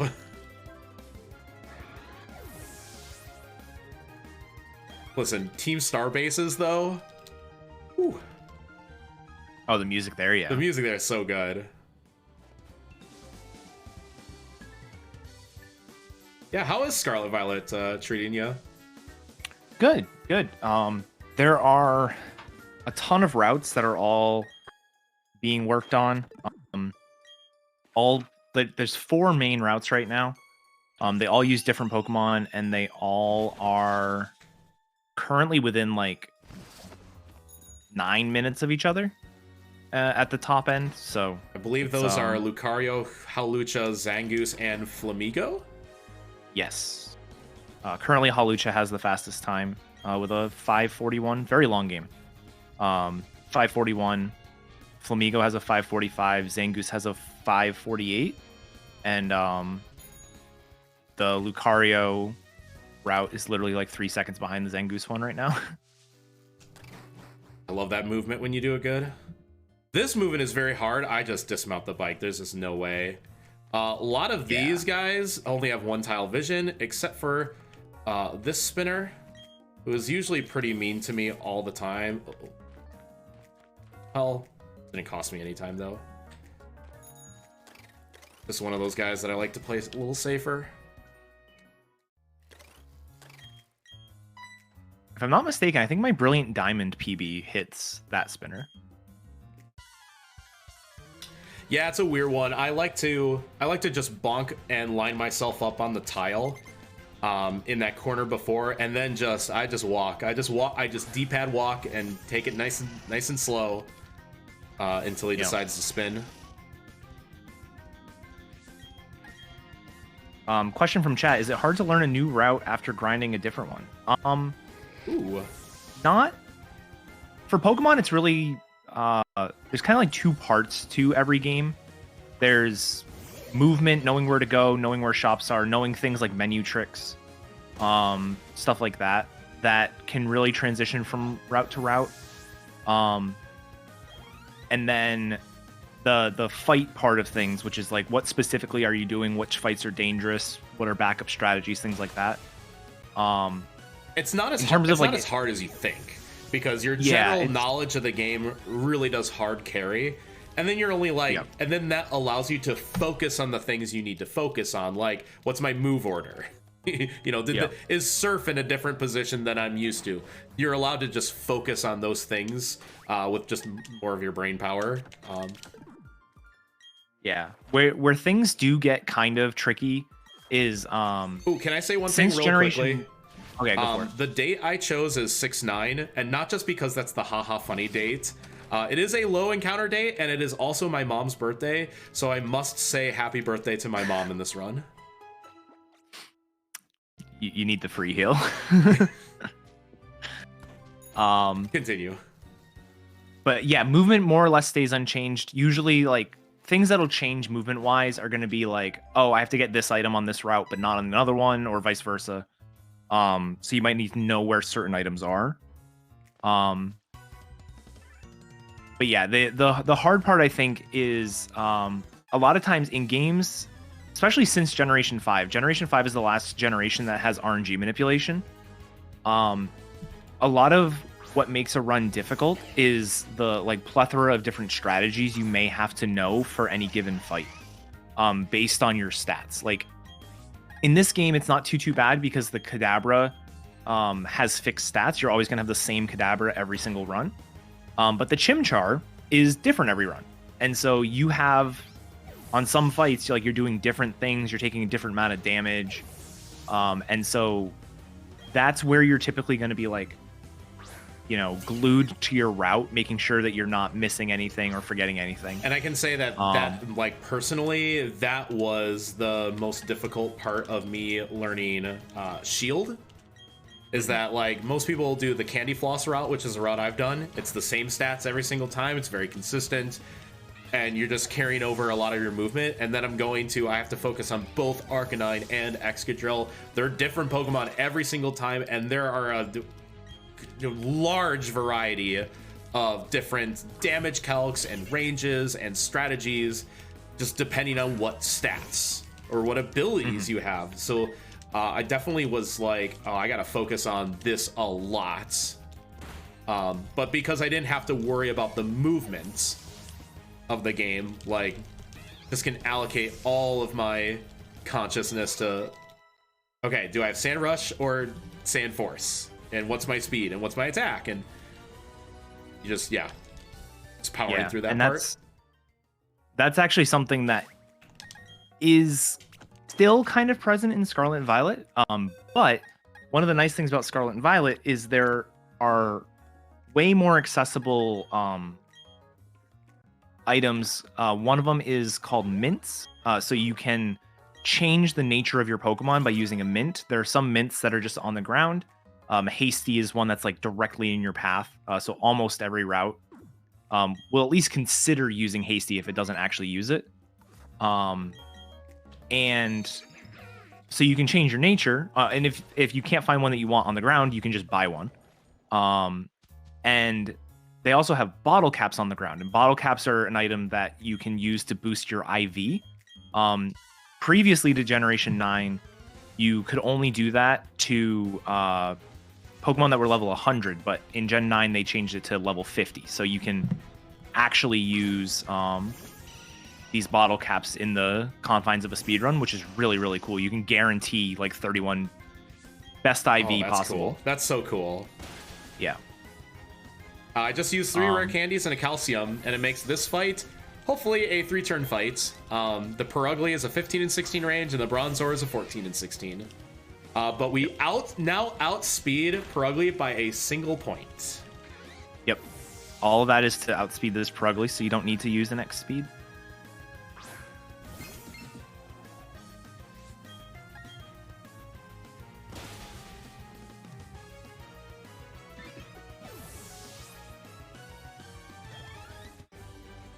Boom. But yeah, so that is the 2 southern lakes done. So now we are going to make our way back up to Snow Point. We got the fly point earlier, so now we're just going to fly back up there and take on the gym. And there will be no funny business happening at all. None. No funny business. Yep, no funny business at all. Odd 7, right? Odd 7 is what you said. Oh, I got a little lost there. I'm sorry. Oh man, hopefully I remember this puzzle. I just remember this being a pretty tough one. You fine? You good? No, I am a tile off now. Oh no. Yep. Shoot. You could either go waste 200 steps or you autosaved on the way into the gym. Can I escape from here? Yeah, just go outside and run. So I accidentally jittered on my way into the gym. There's a cool repel trick. That's the first time I failed in a long time. Okay, so now we just take the I think it's like a 30 40 second time loss of just running around. There's a neat little mechanic where when the repel wears off, it wears off on the tile after you have completed your, in this case, 200 steps. The exact tile after it is an ice tile. Oh, I was off. Damn.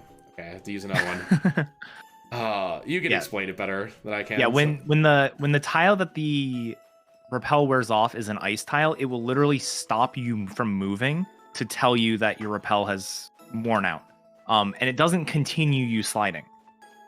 So we use that to basically line ourselves up instead of doing the entire puzzle. Doing the whole puzzle doesn't take that long. But there is a spinner that you have to pass, and it is just faster to line up your repel steps. 2, 3, in 4, such a way that you don't have to worry about it. 6 and 7. There it is. So that's what it was supposed to look like. Because I jittered, and that's a movement tech issue. Because I jittered, I ended up losing 4 steps. And those 4 steps was 1 too many because I only gave myself 3 extra.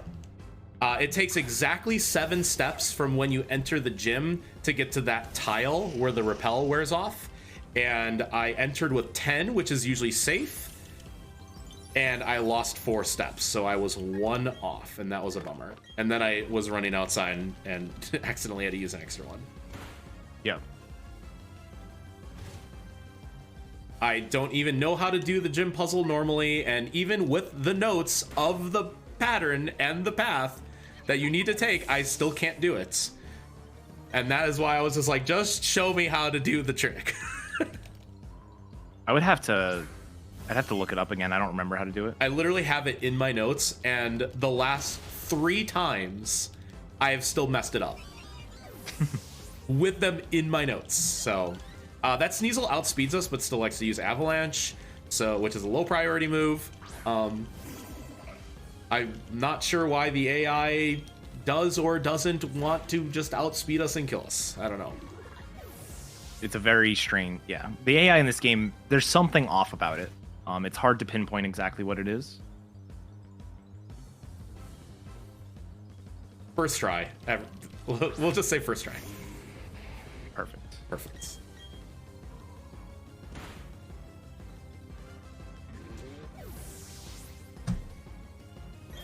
Cool. And then we go to the third lake where we surely beat up the third commander.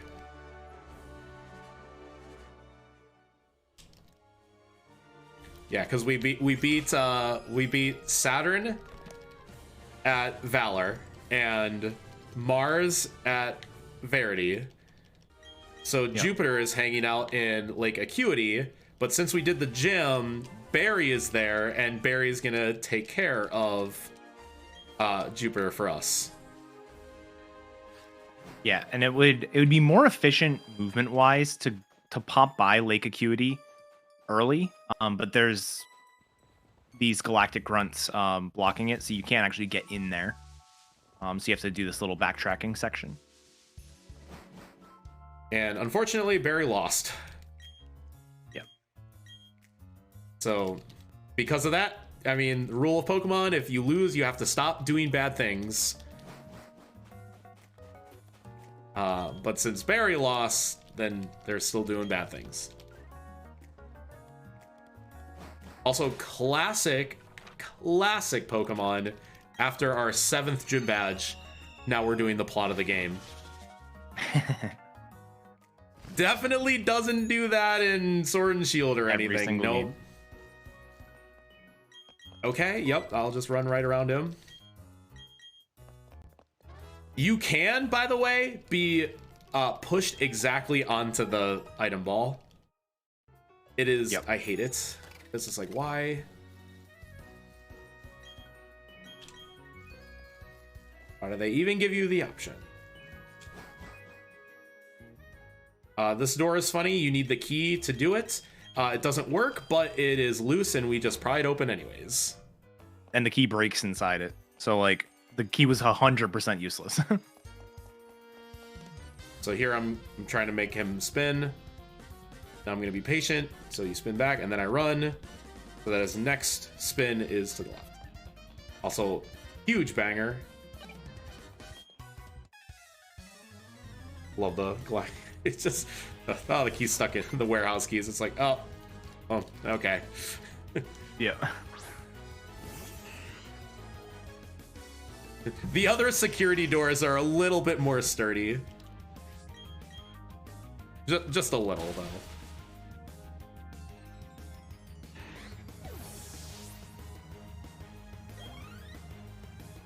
Listen, if I messed up the Snow Point gym puzzle and that's my only mistake of the game, like, I'm happy with that. That's fine. Yeah, this run's been pretty clean so far. See, you say that, and Mount Cornet still exists. Yep. I know what I said. Okay. Just as long as you know, and I know. This is the etchy spinner that we mentioned earlier. This is the one where we figured out, like, hey, don't run next to them. And yeah, I did that very quick, like, run to walk. So that way I'm running below the trainer to force them to spin there next time. That was actually pretty quick. But yeah, we can't influence when they spin, just where.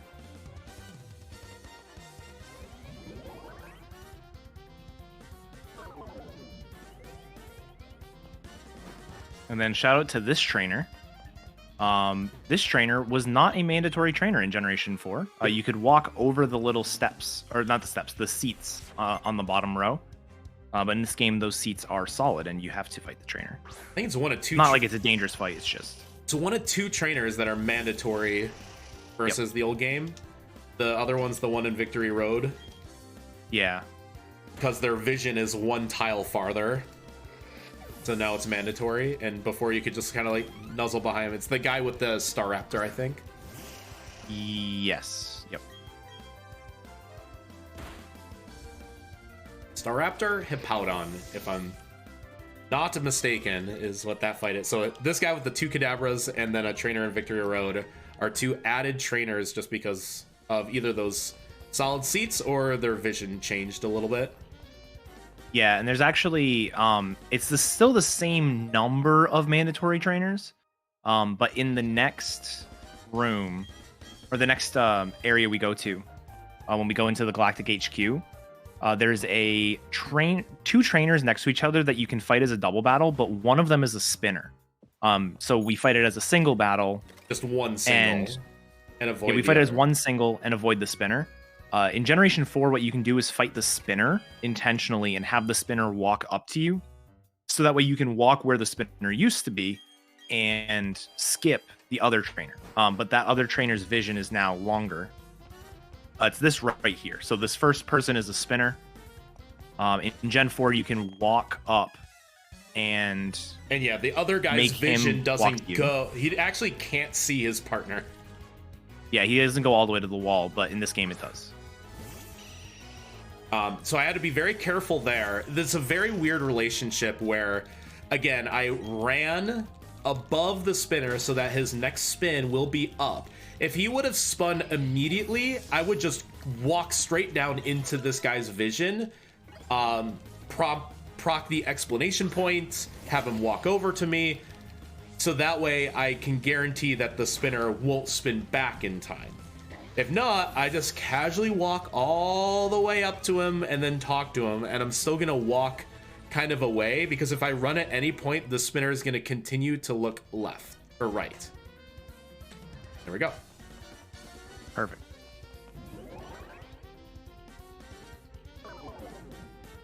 Man, I'm feeling a little tired. I mean, I did start this run at 7 o'clock my time. I'm gonna take a little rest. Because of that, I'm now going to withdraw my not painted Monferno. Actually, Monferno didn't take all that.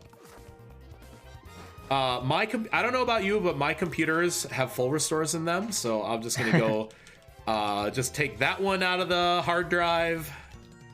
Yep. It's just a USB full restore. Just whoop, I'll just take that. Thank you. Just a nice little safety item.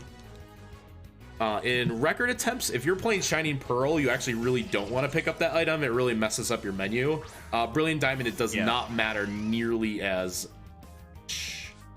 Yeah, the bag in this game is a little bit weird. Basically, the items will stay. So first of all, you can't reorder things in your bag. You can sort using the in-game sort options. You can sort by like alphabetical. You can favorite things and do favorites first. But if you don't do any sort of sorting options, the game puts the items in the order that you first obtained them. Meaning, even if he were to use this full restore now and not get any more until Elite 4, it'll pop into the bag like 3 from the bottom, because you're going to be getting more items as the game continues. And you first got a full restore in that slot. So in Shining Pearl, it's usually that better potion to get it out of my inventory. Yeah. Next time I have to heal on a Sucker Punch, I think I might do that. Okay. In Shining Pearl, it's better to not grab that full restore, unless you're doing a marathon run where it's like, for safety.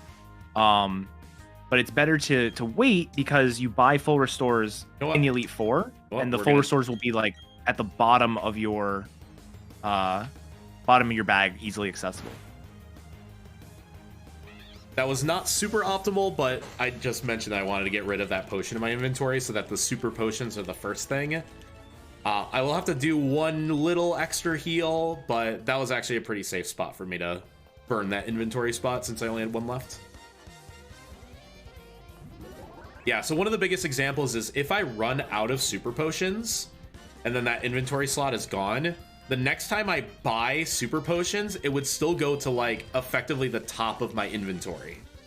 Yep. Because that was like the second item I ever picked up, like a potion and then a super potion.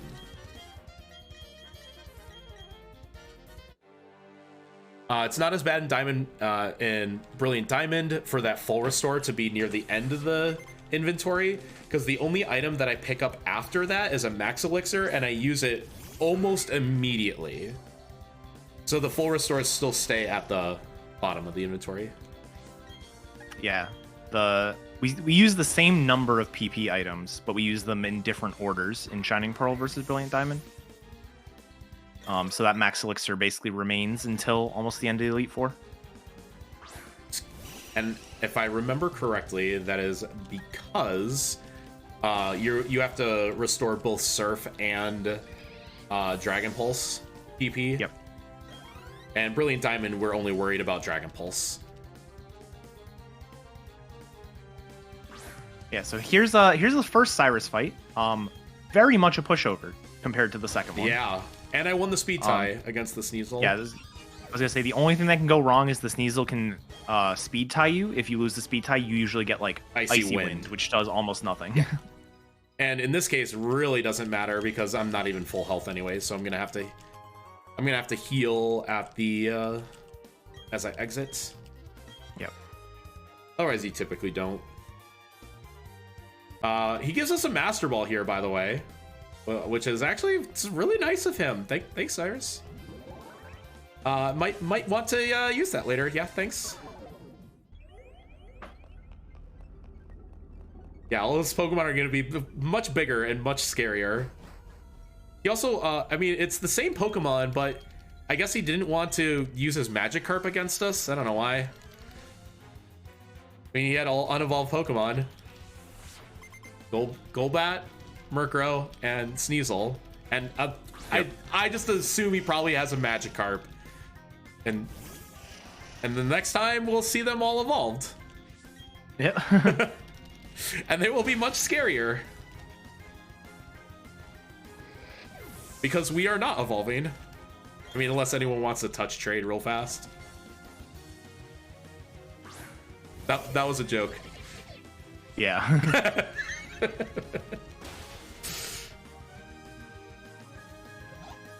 Saturn's a pushover too. I mean, his Bronzors, yeah, so Bronzors are still like 14 and 16 ranges. But I think I got all of my 14 and 16s today, so I'll be pleased with that. That's good.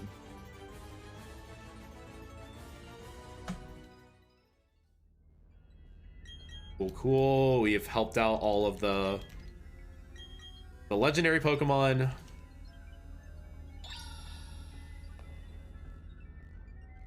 But apparently they already acquired the red chain, which in Legends Arceus good, in BDSP bad.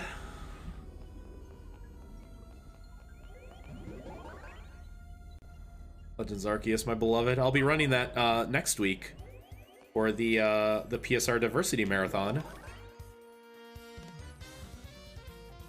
That's a cool run too. It's a fun run. It is very difficult. It is not beginner friendly. It is completely different than normal Pokemon runs. So like, I totally get it if it's like, you know, not down anyone's alley.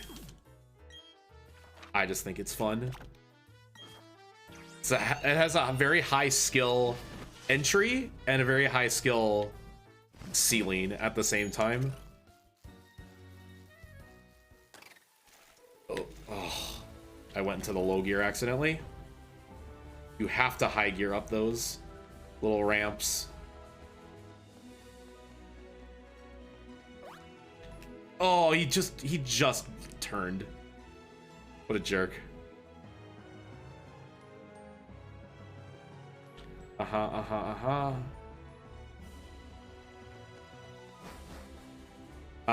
From here on out, you will see me actually just intentionally just walk instead of bike certain sections.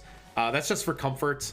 Sometimes I feel like I have a bit more control over my running, over biking in the high gear. For example, there's a little ledge right there. You don't want to hop down that ledge, so I just want to make sure that I'm very precise with my movement. And so sometimes I'll bike and sometimes I'll walk. This is a nice little funky section. Feels really good. Watch out for that ledge as well.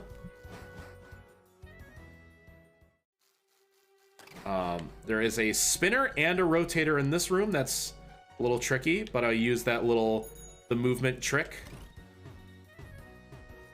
so fast that I actually had to wait.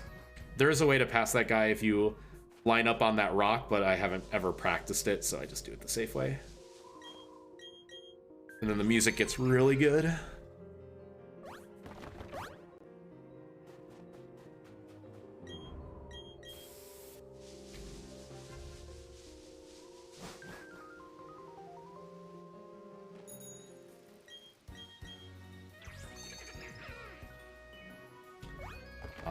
It's a little funny little trick him. Sure, I'm walking. I'm gonna do a run to walk to force him back up. Oh, perfect. Yep. And that is, if I'm not mistaken, that is the last spinner for quite a while. Really until the next gym, I think. Oh god, next gym. The spinner, well, there are 2 spinners in the next gym. The first is pretty easy. It's just a north-south pass. The next one is just YOLO. He only has 1 Pokemon. You have to pass him 3 times. Like, don't waste your time trying to, like, slowly pass this guy. If you hit him, like, the first try, it's just like, well, that's fine. I don't really... You don't even lose all that much time. So you'll see me... So I've been playing all of my spinners, like, very safe up to this point. Like, the second to last spinner of the game is just, like, full send. Like, I hit him, I got real sad, and it's like, oh, he just has 1 Pokemon. This is okay.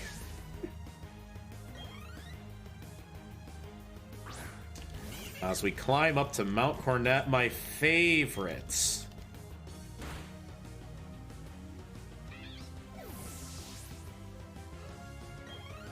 Yeah, this section of the game, there is more after it, but this really feels like the end of the run. Like, you need this to go well if you want to PB.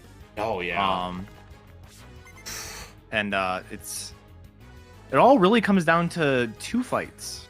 There are 2 very bad fights. Yep.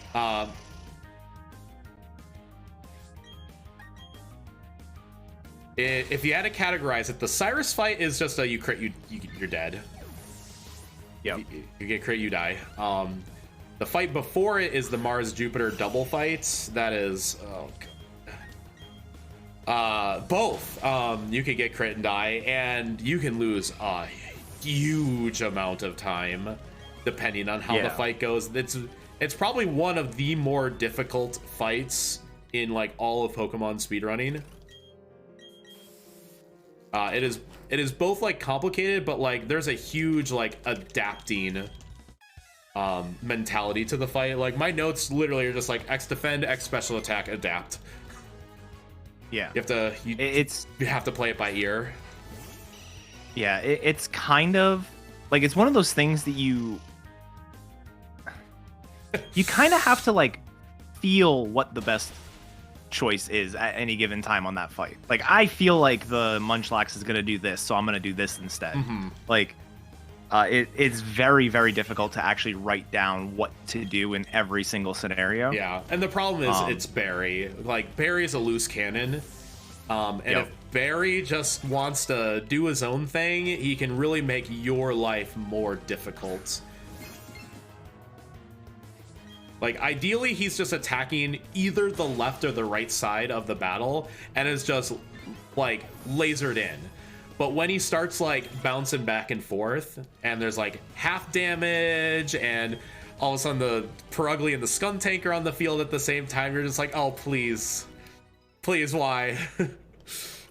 What are you doing? He's like, I'm helping. Like, no, you're not. Yeah, it's the we can see it in the distance already. This grunt battle is not bad, but the Monferno does get an effective hit in, because since we're still going to be using Dazzling Gleam, that's not very effective against Dustox.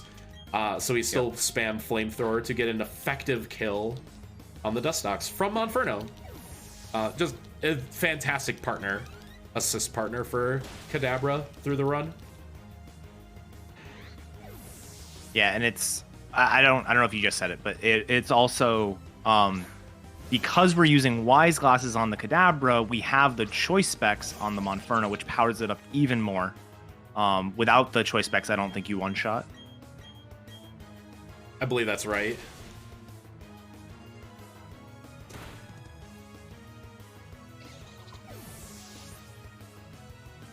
Okay.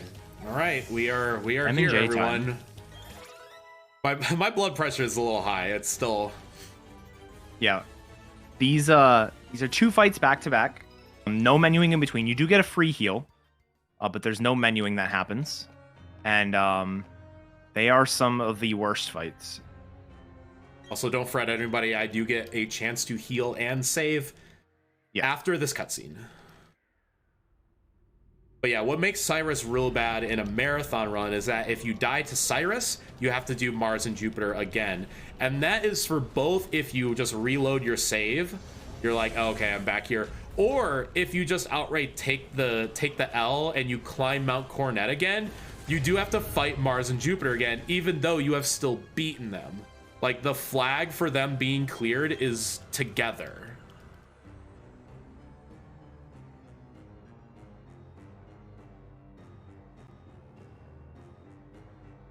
So I really wish there was a situation where it's like, oh, die to Cyrus, just climb the mountain. It's faster than fighting Mars and Jupiter again, but you still have to fight them.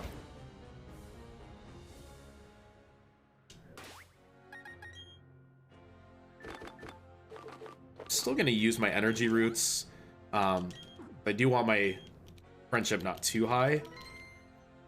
I just like using energy roots in that menu immediately before Wake and then onward. I've never had a problem with it in that situation, except for once where my Monferno had an insane amount of high friendship, and it did the power of love live on Gyarados. That's awful. Which is awful, because A, it's slow, and B, it's slow because you need to die. Okay, anyways, here's Mars Jupiter. We want to see the Bronzors on the field as long as possible, but the one on the right can use light screen. Okay, Barry went for bites. Okay, on the right side, good. It's a pretty strong start. I'm getting whacked with paybacks right now, so I will have to heal here because they typically do about 20 damage each. Barry is getting after it right now. Do it, Barry. Kill the right side. Kill the right side. If he kills the right side here, that's really good. Fight right. Okay, excellent. This is the best start to an M&J. Okay, so Perugly is going to be on the field now. I'm at +2. Or no, Golbat. Either way, still fine. Because we will still, no problem, kill that Golbat. Golbats are a little dangerous in this fight. They both have one. They have the move Haze, which eliminates your stat boosts, which for me is +2 defense and +2 special attack right now. Yep. The big situation you want to avoid here is you want to avoid Perugly and Skuntank on the field at the same time. This is going to be very safe from here because Mars is now out of Pokemon, so it is now perfect. 2-on-1. I will want to heal here, and hopefully Barry can actually just save me a turn by using Bite again. That would. Barry's loose cannon is aimed at the right spot right now. And he's even using Bite. I got crit in that turn. But if he uses Bite, he's been using Bite instead of Body Slam, and I've probably never seen that before. I am at just high enough HP to live. The Skuntank, I don't think dies here, but I don't think Snarl would kill me. And he went for Poison Gas, and I avoided anyways. And Munchlax also avoided. And Munchlax KO'd the Skuntank. This is by far the best Mars and Jupiter I've ever seen. It's a great M&J, This is insane. I've never seen it this good before. Like, the fight is won. That was wild. I've never seen it this good before. I did not gold split it for whatever reason, but this was very, very good.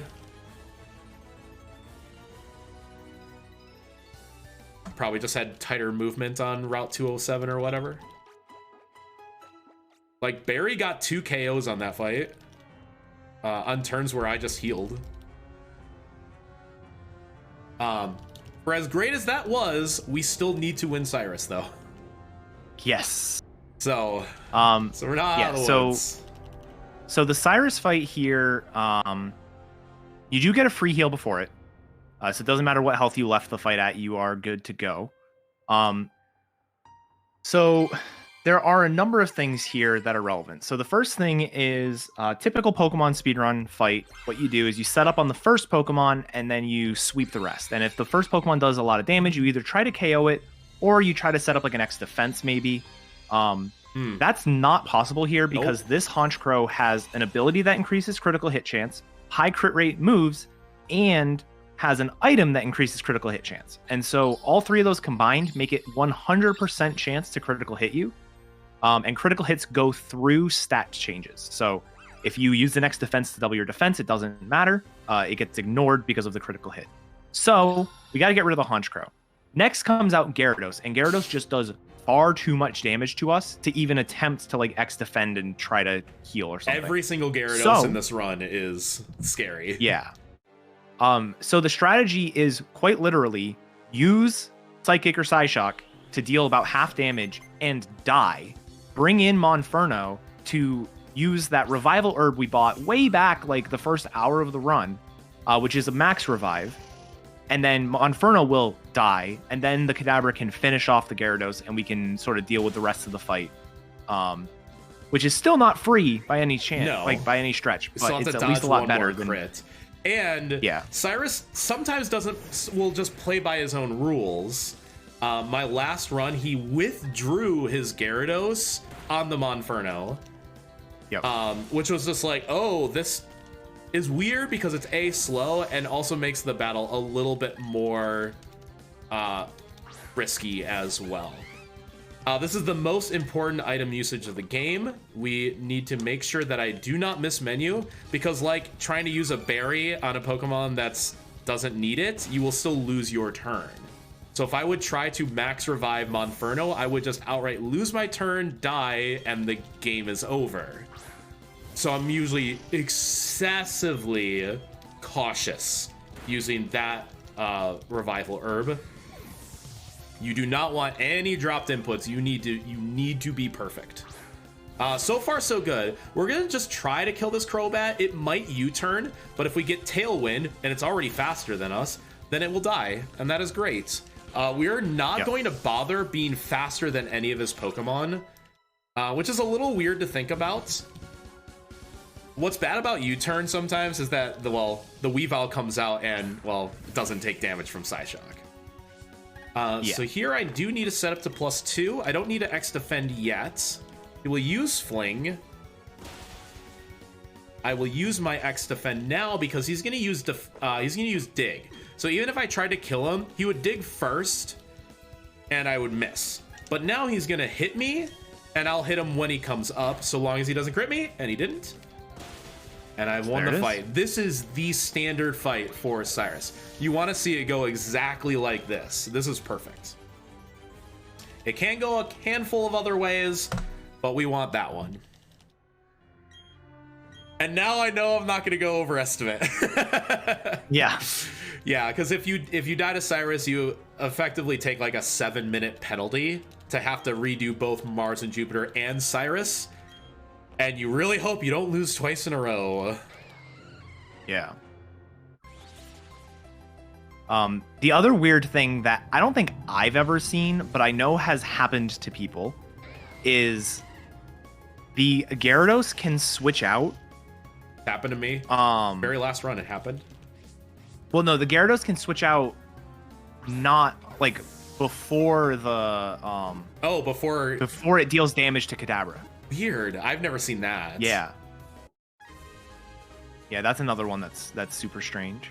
There's also like other things that can be bad. Like if you critical hit the Kadabra or the Gyarados and it doesn't KO, then you actually knocked him into heal range, and so he's gonna heal instead of KO the Monferno, and it's just there's a lot of things that can go wrong. But now we have our new main, but not for a while. That's for you. Yes. Thank you. Shout out to Breadsticks. Shout out to Breadsticks. I know we didn't have incentives for nicknaming, but it's still fun to do it in a marathon run. Little menu here. I am going to equip that a metronome on the Dialga I just got, but we're still going to use Kadabra because Kadabra is still very good. No, I have to heal.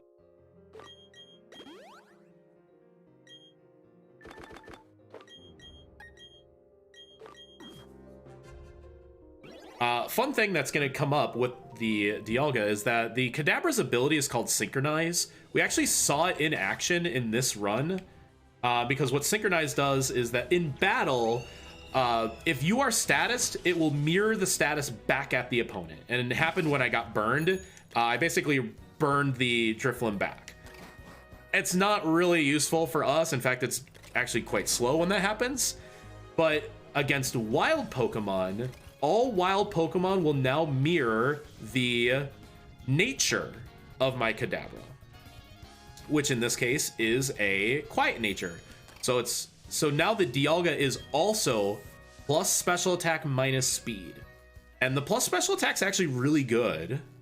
The minus speed, not so much, but is okay, so long as we have a pretty high IV in speed. And like all legends that have the, I think it's technically legendary egg group, will come with 31 IVs, or perfect stats out of the 6. So we have a 50-50 chance that my speed is perfect for what it can be. And even if it's not, it's still another 1/3 chance that it's high enough. So I have like a 67% chance to have quote unquote good speed with my Dialga. Good speed will save me 2 turns in the Elite Four. And that's what I want to see. Other than that, the one Pokemon can be a range. And it's only because the light screen is up. So yeah, the Dialga's plenty good. It's just Palkia's better because Palkia gets Surfing. Stab, Surf, go Burr. But it's only, what, 6-7 fights different? Yeah, it's not many fights different. It's only a couple turns even. I'm gonna go get the 8th gym badge. I call him Minato because he looks like Naruto's dad. But apparently his name is Volkner. His name is in fact Volkner. And this is red-haired Spike Vegeta. This is headcanon. You can't convince me otherwise. You guys have corrupted me. These are all your jokes. Wow, Lighthouse. I wonder if we'll also see another gym trainer that is related to lighthouses in this game. Maybe. Maybe. We'll see.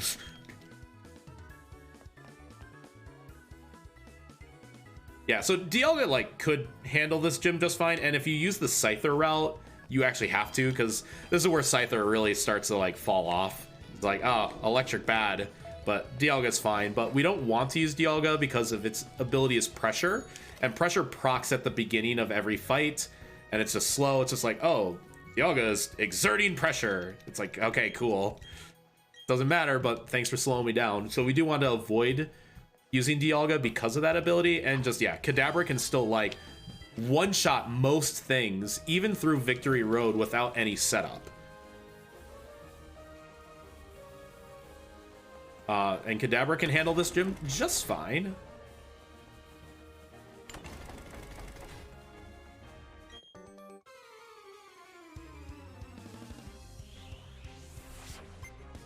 There's this one specific fight that I need to really make sure that I don't use Shadow Wall, because a Vibarel will come out and I'll be like, oh,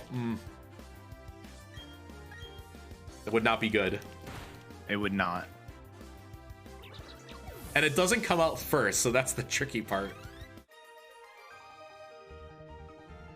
But otherwise, like, all the gym trainers are fine. There's a couple spinners is kind of the key. This is the steampunk gym, I call this.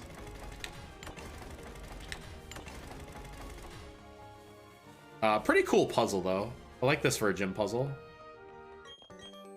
It's interesting, yeah. It's much better than hide and seek in Gardenia's gym. Yes, Not for sure. not interesting.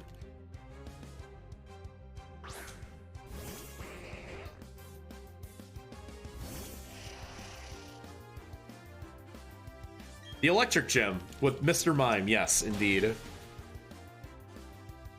There's a lot of questionable There are Steelixes in choices here. for teams, especially in this gym. Well, that's why but in other I gyms call too. it the steampunk gym. It's like how we call Ryan the weather gym. It's not really the Yeah. dragon gym. He's the weather gym. Hey, I can see the Pikachu kid. You really don't want to hit that spinner, right? Definitely not. Nope. He has got 4 Pikachus.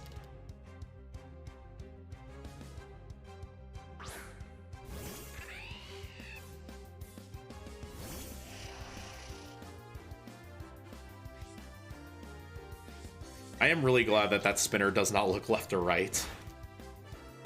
Yeah, it's really nice because you can just kind of go whichever side that they're already looking for free.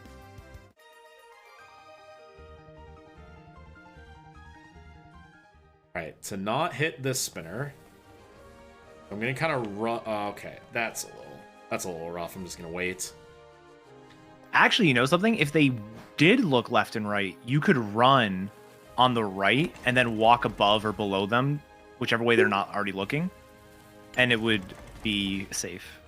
So maybe we actually do wish they looked left and right. It would only be a problem if like the vision was really far and you would just as you're like running, because there's only 3 tiles of space.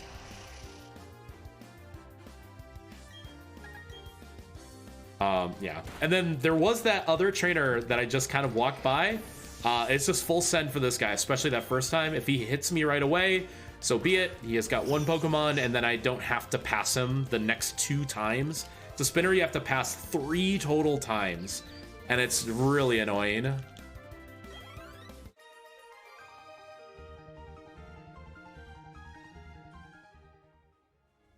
I have a couple more fights before I kind of loop back around. Okay.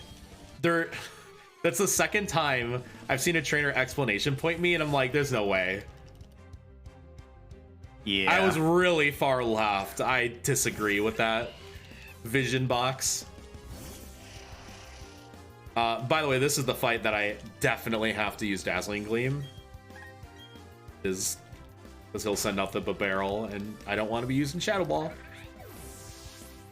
If I did, I think I'd have to switch to Breadsticks and like Roar of Time or something. Yeah, you would have to.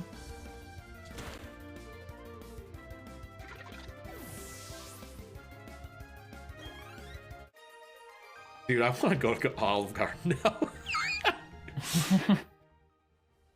No, it was so fun. That was a great time. That was a good time.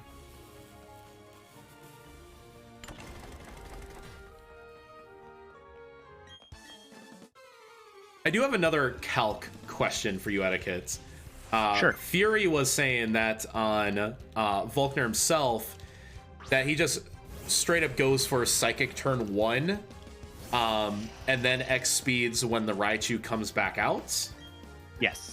Because you can live 2 Volt switches. Yeah, I don't remember.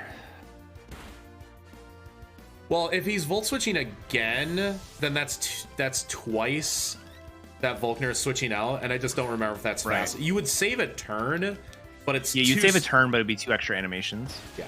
So I think it ends up just being close, and you're still risking a crit either way. That was a legitimate question. I'm like, is it faster to just psychic? Yeah, I don't know which Ambipom way is instead of- faster. Yeah. All right, now I have the spinner passes again. I'm actually gonna force him to look. These are gonna end up being very safe passes because he's gonna next look up. Yeah, he's gonna look down, Yeah. and then you can go. Probably faster than actually fighting him, even though it was a little sluggish, but we'll take that.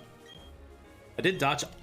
I don't know what it is about Iron Tail. It's the only move I've ever seen the AI miss way more than the actual accuracy of the move.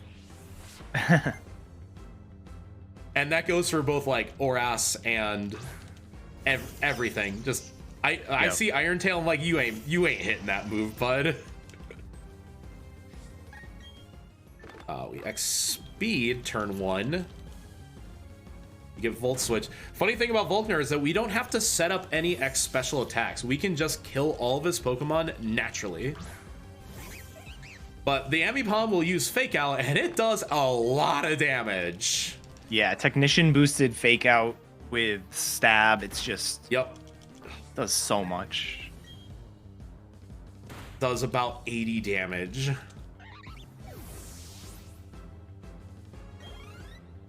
I didn't know that Ambipom was Technician, but that makes sense. Yep. Considering how much damage that is. So that makes it effectively 90 power. Goes with Stab. Oh, I missed my stats again. Oh, wait. What do you need? If my level 47 is 90 speed.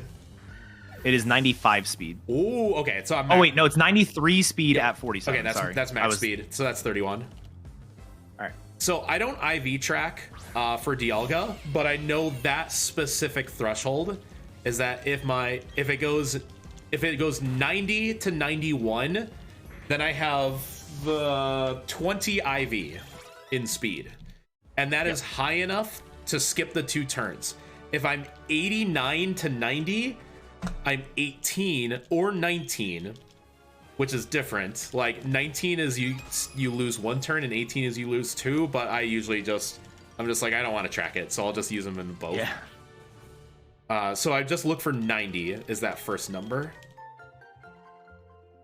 And we have it, which is great. I got it every single time in practice and today. It's EA about like 67 or 70% to get the high enough speed. Always happy to see it. It does make Cynthia a little safer. I'm telling you, dude, like, if I don't save for Cynthia, I'll lose. Because that's just how it happened.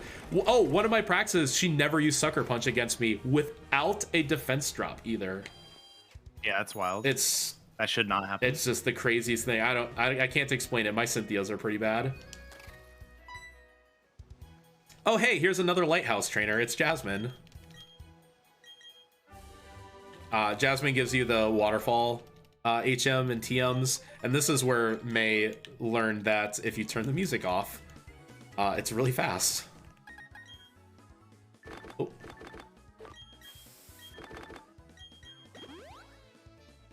All right, this route we do what's called Wing It.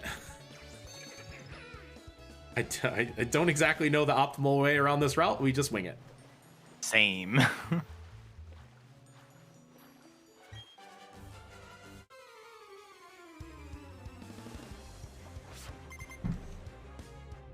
One small note is that you may have noticed that in addition to Psychic, I have a move called Psy Shock. It's a special attacking move that does physical damage. It does come in handy in a handful of situations, especially late. This trainer has a Mantine, and the Mantine is very specially defensive bulky. So we want to do physical damage, but we don't want to be a physical attacker, obviously. Yeah. And then there's a Blissey in Victory Road. The same reason, insanely high special defense, itty bitty little regular defense. So we use that when we can. And then it's also just 10 more psychic move usage in other situations.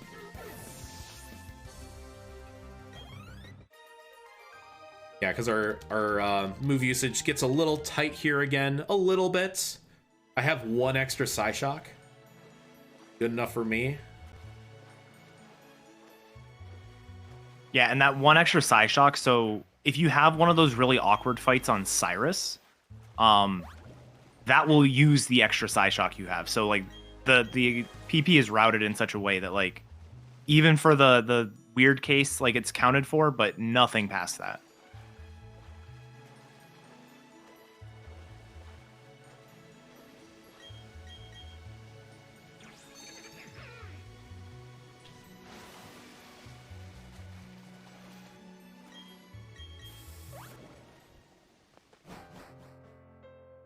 Here's Victory Road. How many trainers? 5? There's actually a lot. There's quite a few. 1, 2, 3, 4, 5, like 8. I think. A couple of them are just like you're just in the way. You don't actually pose any sort of threat. Okay, so like those couple trainers that explanation point me when I'm like a tile over, and this one I got the talk off, and I'm literally standing directly in front of her line of sight. I think I just got paid. I think I just got paid what I was due. We'll call that even game. That was. I was like, I'm gonna get the explanation point, and then I'm just talking, and it's like, oh, whatever. This game's strange. Porygon.png, whatever. Yeah, absolutely. Here's the Blissey, which is why we're using Psyshock. I'm still choice spec'd, so I can't like change moves or anything. I'm out. I have 1 extra Psyshock, and I have 3 more Psychics, and the next trainer has 3 Pokemon, so I will use 3 Psychics. Be basically completely out of moves. And there's my Max Elixir.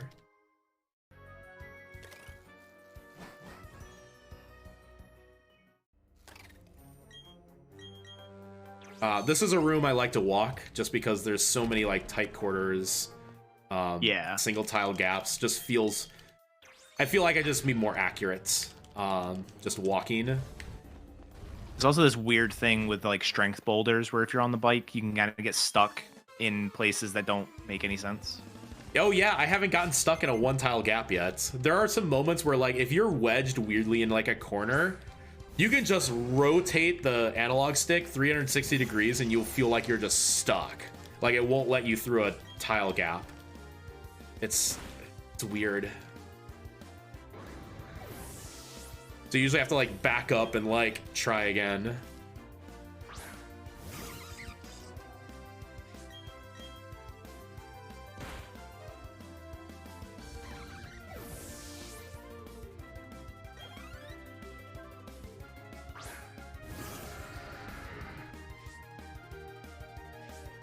Yep, okay. And I max Elixir. I've only forgotten that a couple times, but it's okay, you can use them in battle. It's a little annoying. But I won't forget. This has been a very good run.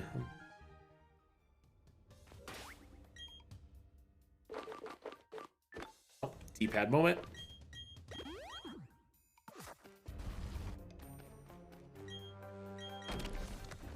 I boulder back. Go.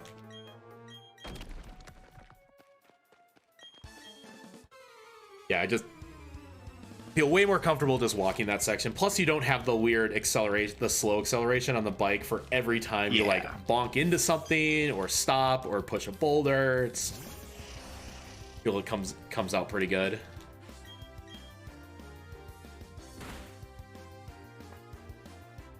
There is one trainer in Victory Road that's much stronger than the rest of them.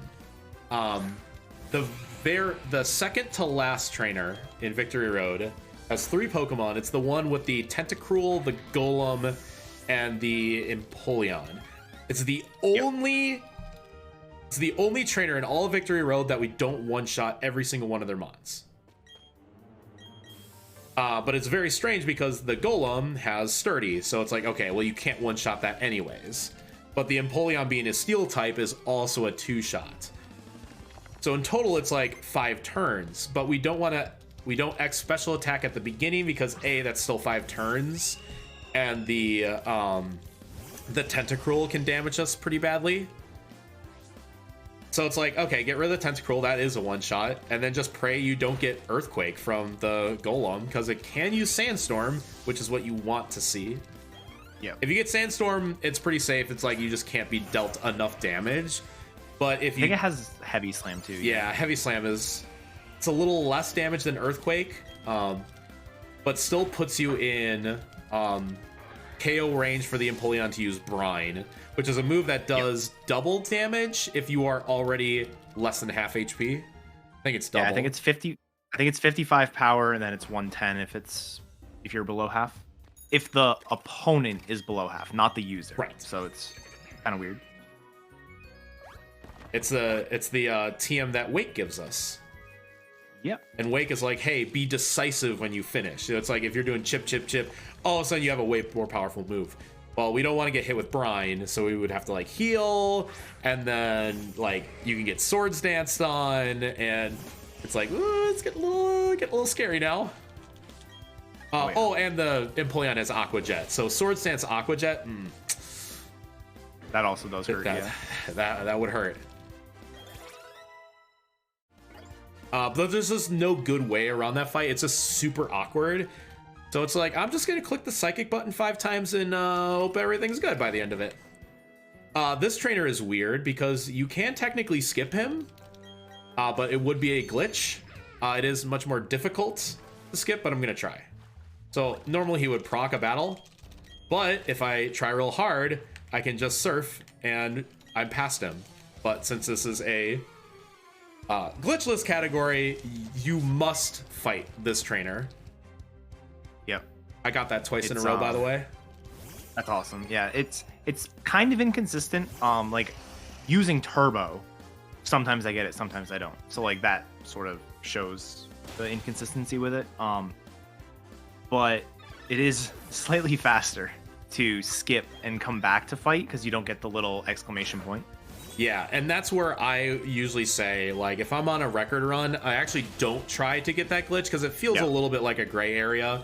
Like, you should just, like, in good faith, just let this trainer talk to you, because that is the intended way for a glitchless category. I'm still exploiting a glitch to save, like, 2 seconds.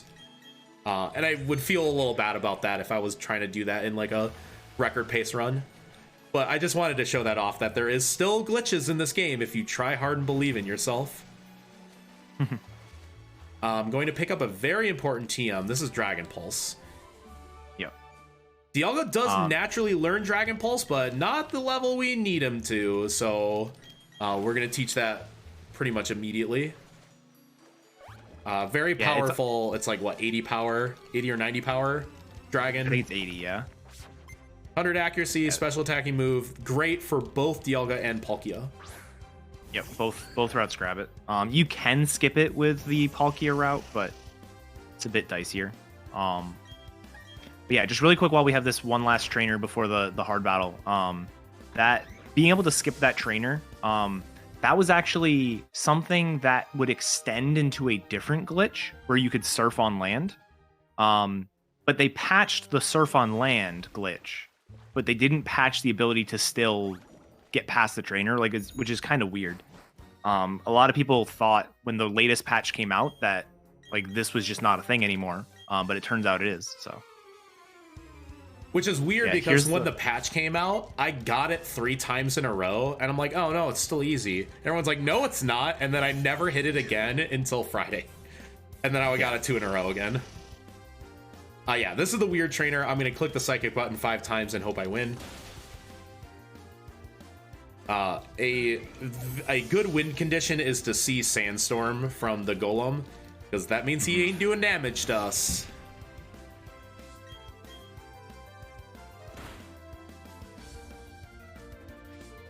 I got Earthquake. Oh, that was a meaty hit, too. Yeah, so this is still winnable using the Kadabra, but it's... Yeah, I'm going to heal because if I get Aqua Jet, I automatically die. The Dialga's the backup, but still Steel resists Dragon. It's one of the few types that resist Dragon. So even if I use Roar of Time, it's like barely even half, I think. Oh, he got an attack rise? Ugh. With Metal Claw? That's a little scary. So rare. Okay, use Brine, and I was more than half HP, so I'm fine. I had not seen Metal Claw in a long while, but because I was so low health, I think he was like as likely to use any of his moves. I don't know, Aqua Jet was probably favored. It's weird. I don't know. We won. It's fine. And I don't need to heal that either. Because the next fight is right back to, okay, I'm going to click Psyshock 3 times and win. Like, no big deal. Yeah, there are a lot of trainers in this Victory Road.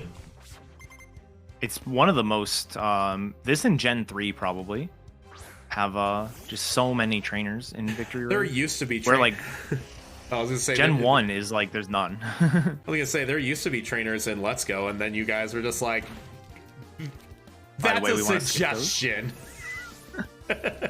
Yeah. Yeah, been using Kadabra the whole way through Victory Road, but after this trainer, we will be switching now to Dialga for the final 6 fights, and that's it. Kadabra just cannot handle the E4 at all. E4 almost completely walls it. Like, you've got Bug, ground, fire, and psychic. Yeah, psychic. It's just, yeah. Kadabra just has a hard time here. Okay, remember to not shift at the end here. How many times have you bike shifted to this water? I am usually pretty good at remembering not to. But yeah, it's just like a tiny optimization. One less thing to think about.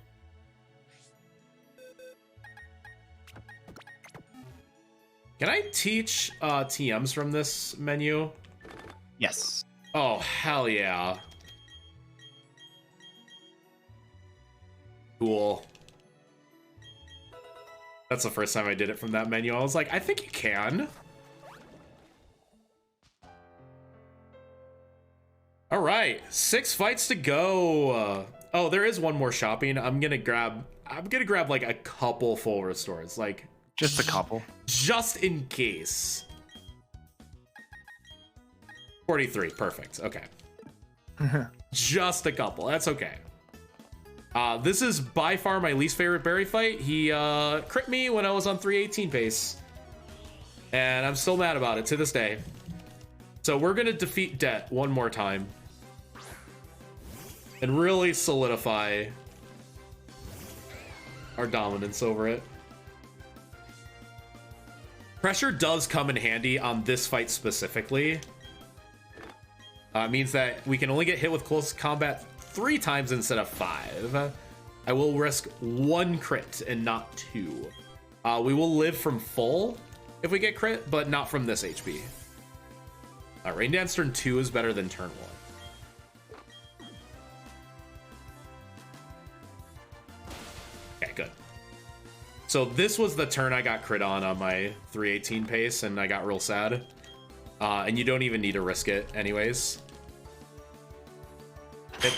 It's like 2 extra inputs. You okay there, bud? Yeah, we're good. Was that Callie knocking something off the shelf?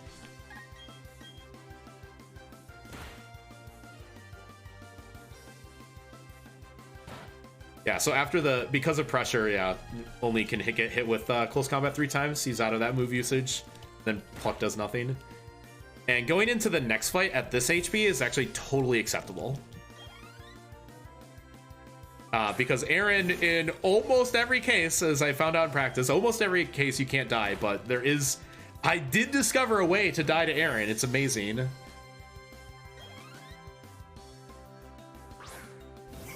The only other thing that can happen here is that it is not his Staraptor that's holding the Quick Claw, it is the Empoleon now.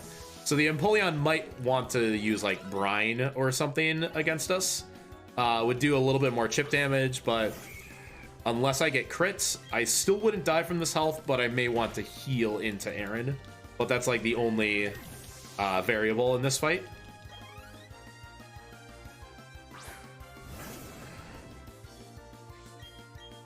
The bare minimum number of full restores. Yeah, 43. That's good.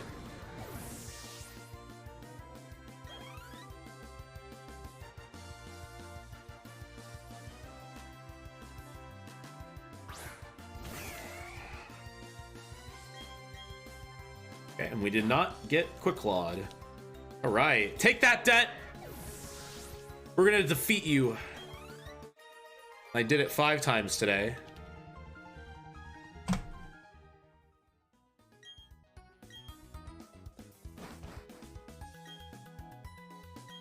Cool, cool. By the way, this badge check is super fake. It is not necessary at all, but she's just kind of standing in our way, and She wanted to be like, wow, show me all your badges. And it's just the guy. It's like the meme of the guy that's like security checking. That's her. Okay, so Elite Four. The difficulty for Shining Pearl ramps up. For us, aside from Aaron, it starts hard and then gets easier. Aaron is free asterisks. I found a way that you can die to Aaron, and that's in the same way as Barry 2. We don't want to crit Barry's Ponyta. Here we don't want to crit the Dustox. Otherwise, the fight is free. I still don't feel the need to save because it's faster to just jump right back into the Elite Four than it is to reset the game. He typically sets up light screen, which is the reason why we don't want to crit him, because then we would accidentally defeat him a turn early. We are going to intentionally two-shot him here. Again, bar a crit. And if I crit him, then light screen's still up, and then his Heracross doesn't die. The Heracross has Brick Break, and Brick Break does a lot of damage. But no problem. So now light screen wears off. Our metronome boost is already up now up to 40% as well. Both of those easily just wipe the floor with this Heracross.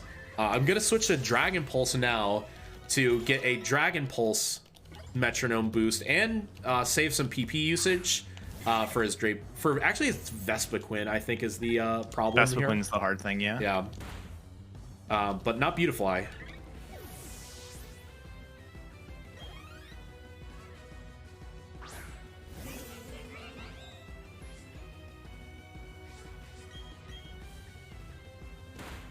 And it actually shouldn't be a problem because of light screen, I have to go to +4 for the Dustox when the light screen is still active.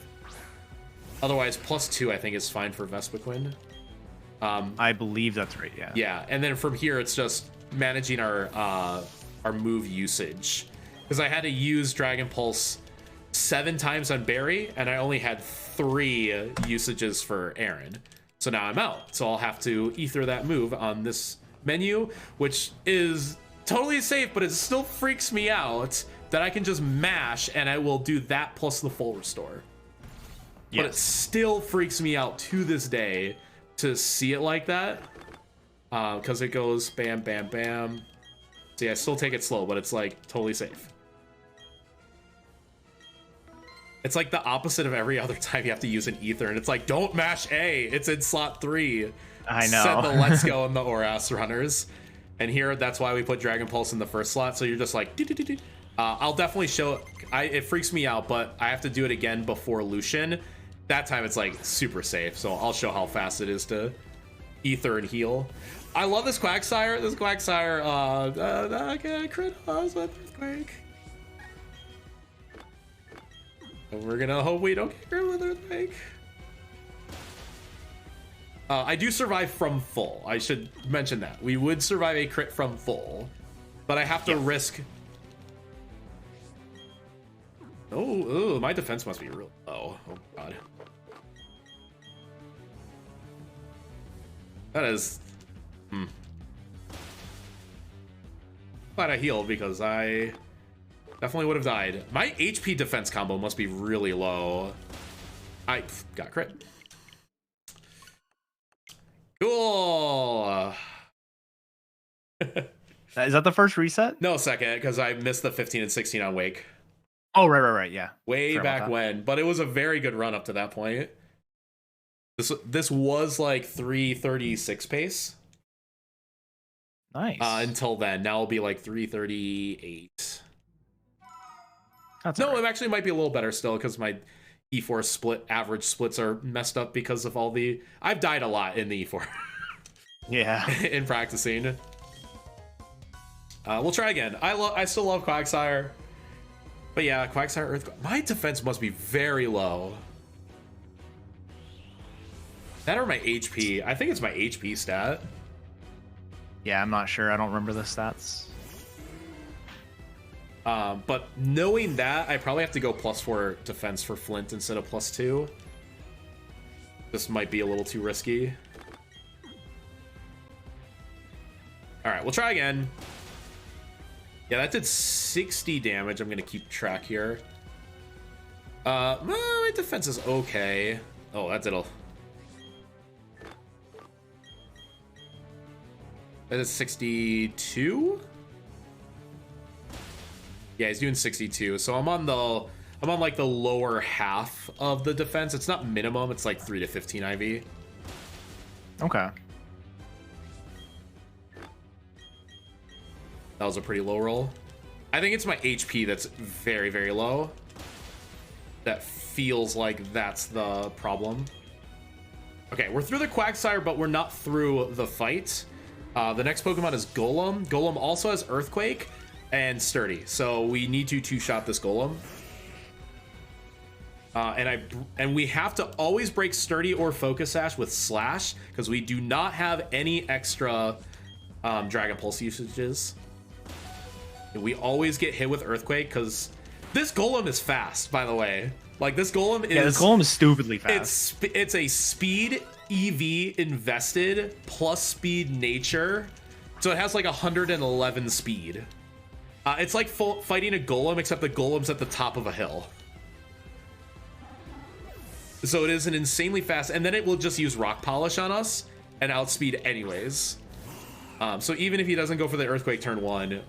It'll be Rock Polish Earthquake. Yeah, fun fact about that Golem. He fast. But not as fast as Flint's Infernape. Oh my god.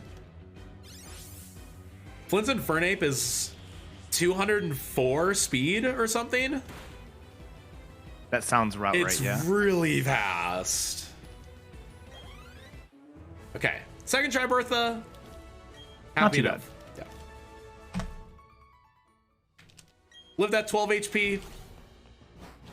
If it's 1 or above, then we're moving.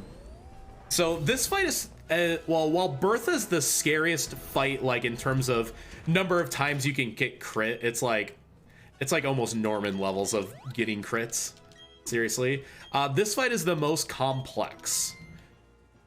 And it's all because of Flint's lead. Flint's lead, and this is specific for Brilliant Diamond because it's a lot easier for Shining Pearl.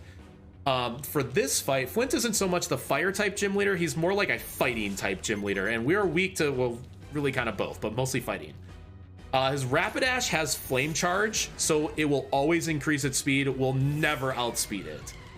It also has Hypnosis and is holding the wide lens.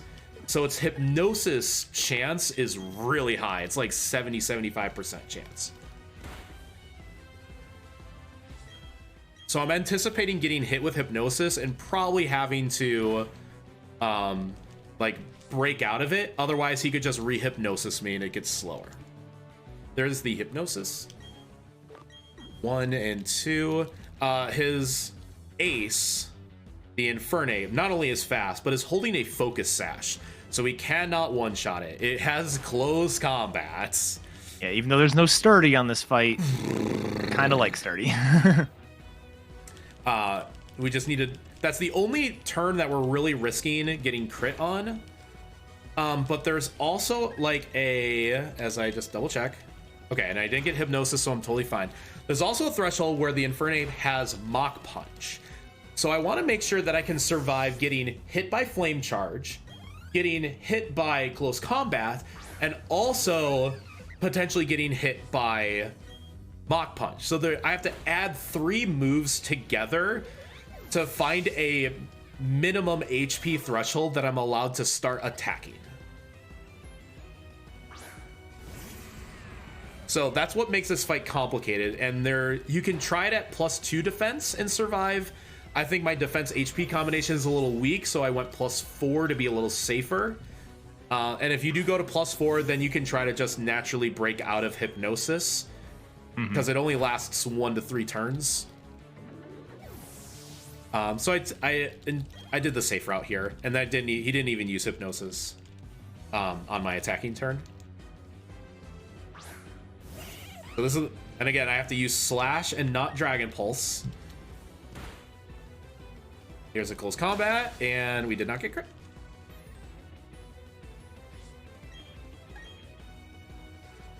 Okay. Flint is through. And it's really just the close combat. It's like that's the one turn you can get crit on, but it's at the end of the fights. So resetting there is just a little bit longer than say like, oh, the Quagsire crit me turn 1. Here we, as I get up the elevator, I'll do the cool ethering here. So keep your eye on the menu. Keep your eyes on the menu. All right, that looked pretty fast. That did. Again, the Ilka menus feel good. The Ilka gameplay is a different story. It's a different story. Yeah, for sure. You kind of wish you had the best of both worlds, like a Game Freak developed games, but Ilka, who does I think Pokemon Home, kept the menus. Mm-hmm. You really wish that Scarlet Violet. Opening the box casually in Scarlet Violet is horrible.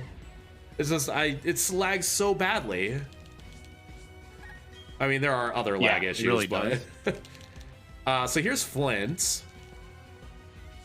Flint is a funny character because this Mr. Mime is holding an item called Light Clay, so the screens last 8 turns instead of 5. Because of that, I have to set up all the way to +6.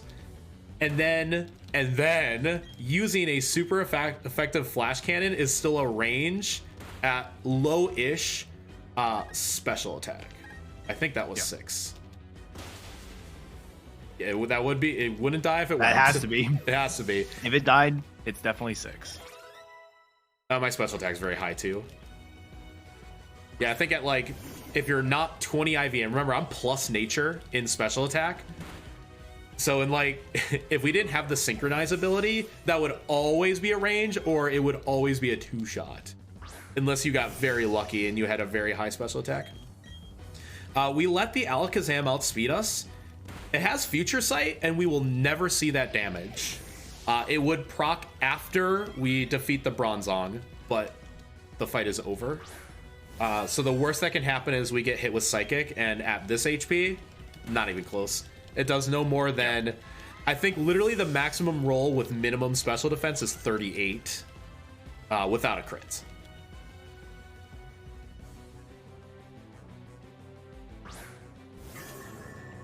And we let the Metronome boost do the rest. So even though Flash Cannon isn't very effective against this Bronzong, the light screen's down, and our Metronome boost is now up to 80%. That is good enough to defeat Lucian. All right, 1 fight left. One fight left. I'm at the HP where I probably don't need to heal, but You should. definitely should. There's the last repel. Normally Etiquette and I would be like, oh, Cynthia, the hardest fight in the game. Oops, didn't save. Every single time I've not saved for Cynthia, I have died. So we're just gonna take no chances here.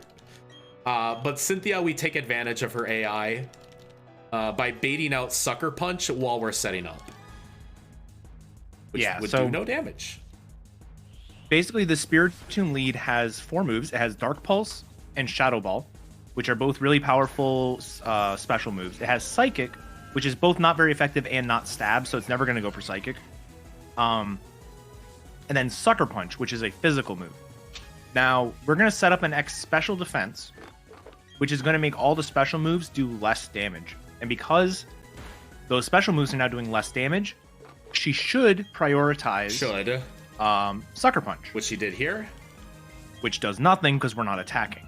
I have 3 turns of setup after that. She can use Sucker Punch 3 times, and if all goes well, unless you need to use that extra X speed with low speed, then you would get hit with another move, but that is exactly how it's supposed to go. Yep. The other option is like if she uses Shadow Ball, you can get your special defense dropped. If that happens, then you want a special defense again, because you just want to bait the AI. But yeah, I literally cannot lose from now, so long as I didn't teach Aura Sphere, which is why you still can't match A quite yet. But after that, you are good. We at +4, everything dies to Dragon Pulse, especially the Garchomp. Yeah, that's Brilliant Diamond. Etiquette has run Shining Pearl a lot more. Again, the E4 is a lot different because Stab Surf go Burr. But yeah, we're both quite accomplished at this game, but focusing on some other things. Sorry, I pulled you away from Scarlet Violet for 3.5 hours. I know It's all good. You know you're itching to get back into that. I'll probably be doing a run right after this. I'll probably just be playing it casually because I want to play it through at least once before jumping into runs. But yeah, if you want to follow me, I'm working on a lot of the new Pokemon Switch stuff. I'm going to be doing Legends Arceus next week. And of course, our PSR Diversity Marathon is next weekend as well. Would invite everybody to watch that. It's all for a good cause and whatnot. And Etiquette is really laying into those Scarlet Violet runs a lot. Yeah, absolutely. But yeah, also general PSA. If you enjoyed this run and are interested in Switch Pokemon speedruns, like definitely join the Discord. The community is great. All the resources you need to learn are there. You can find a link to the Discords on any of the individual games pages on speedrun.com. So look up the game you want, go to that Discord. That applies to the entire series, by the way, not just Switch. It's just I'm a little bit biased towards Switch. I really like the Switch games. Yeah, so. Same here.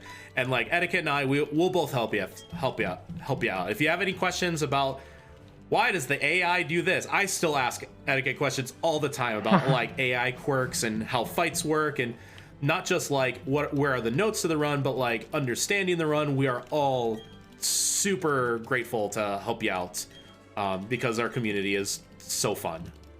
But yeah, time is going to be on the first black frame after the Hall of Fame.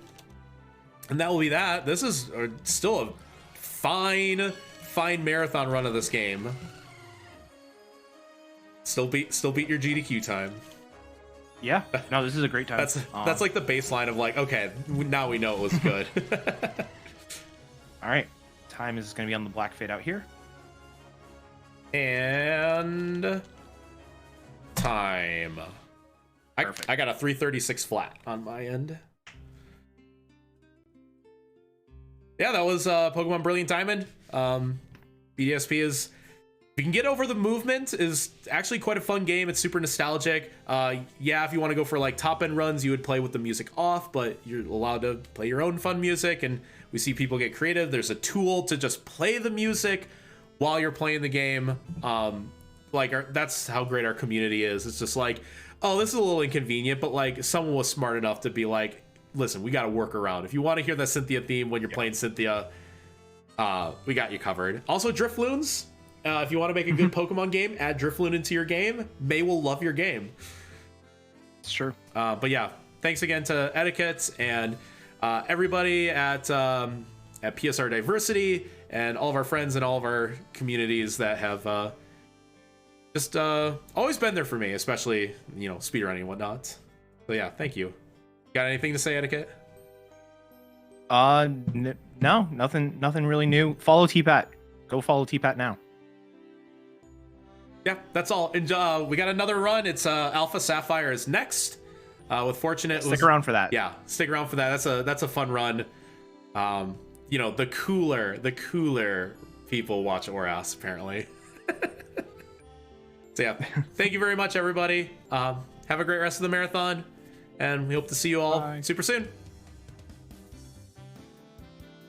Thank you both very much. And like T-Pat said, we do have Alpha Sapphire coming up in just a few minutes. Only 3 runs left. 3 runs left before the end of the marathon. Still several hours because one of those runs is real long, but we are getting very close, and we're only $118 away from me getting to say that we have eradicated $100,000 in medical debt. So if anybody is out there sitting on $118, this would be a good place to spend it. All right, we will be back very soon. Don't go anywhere, y'all.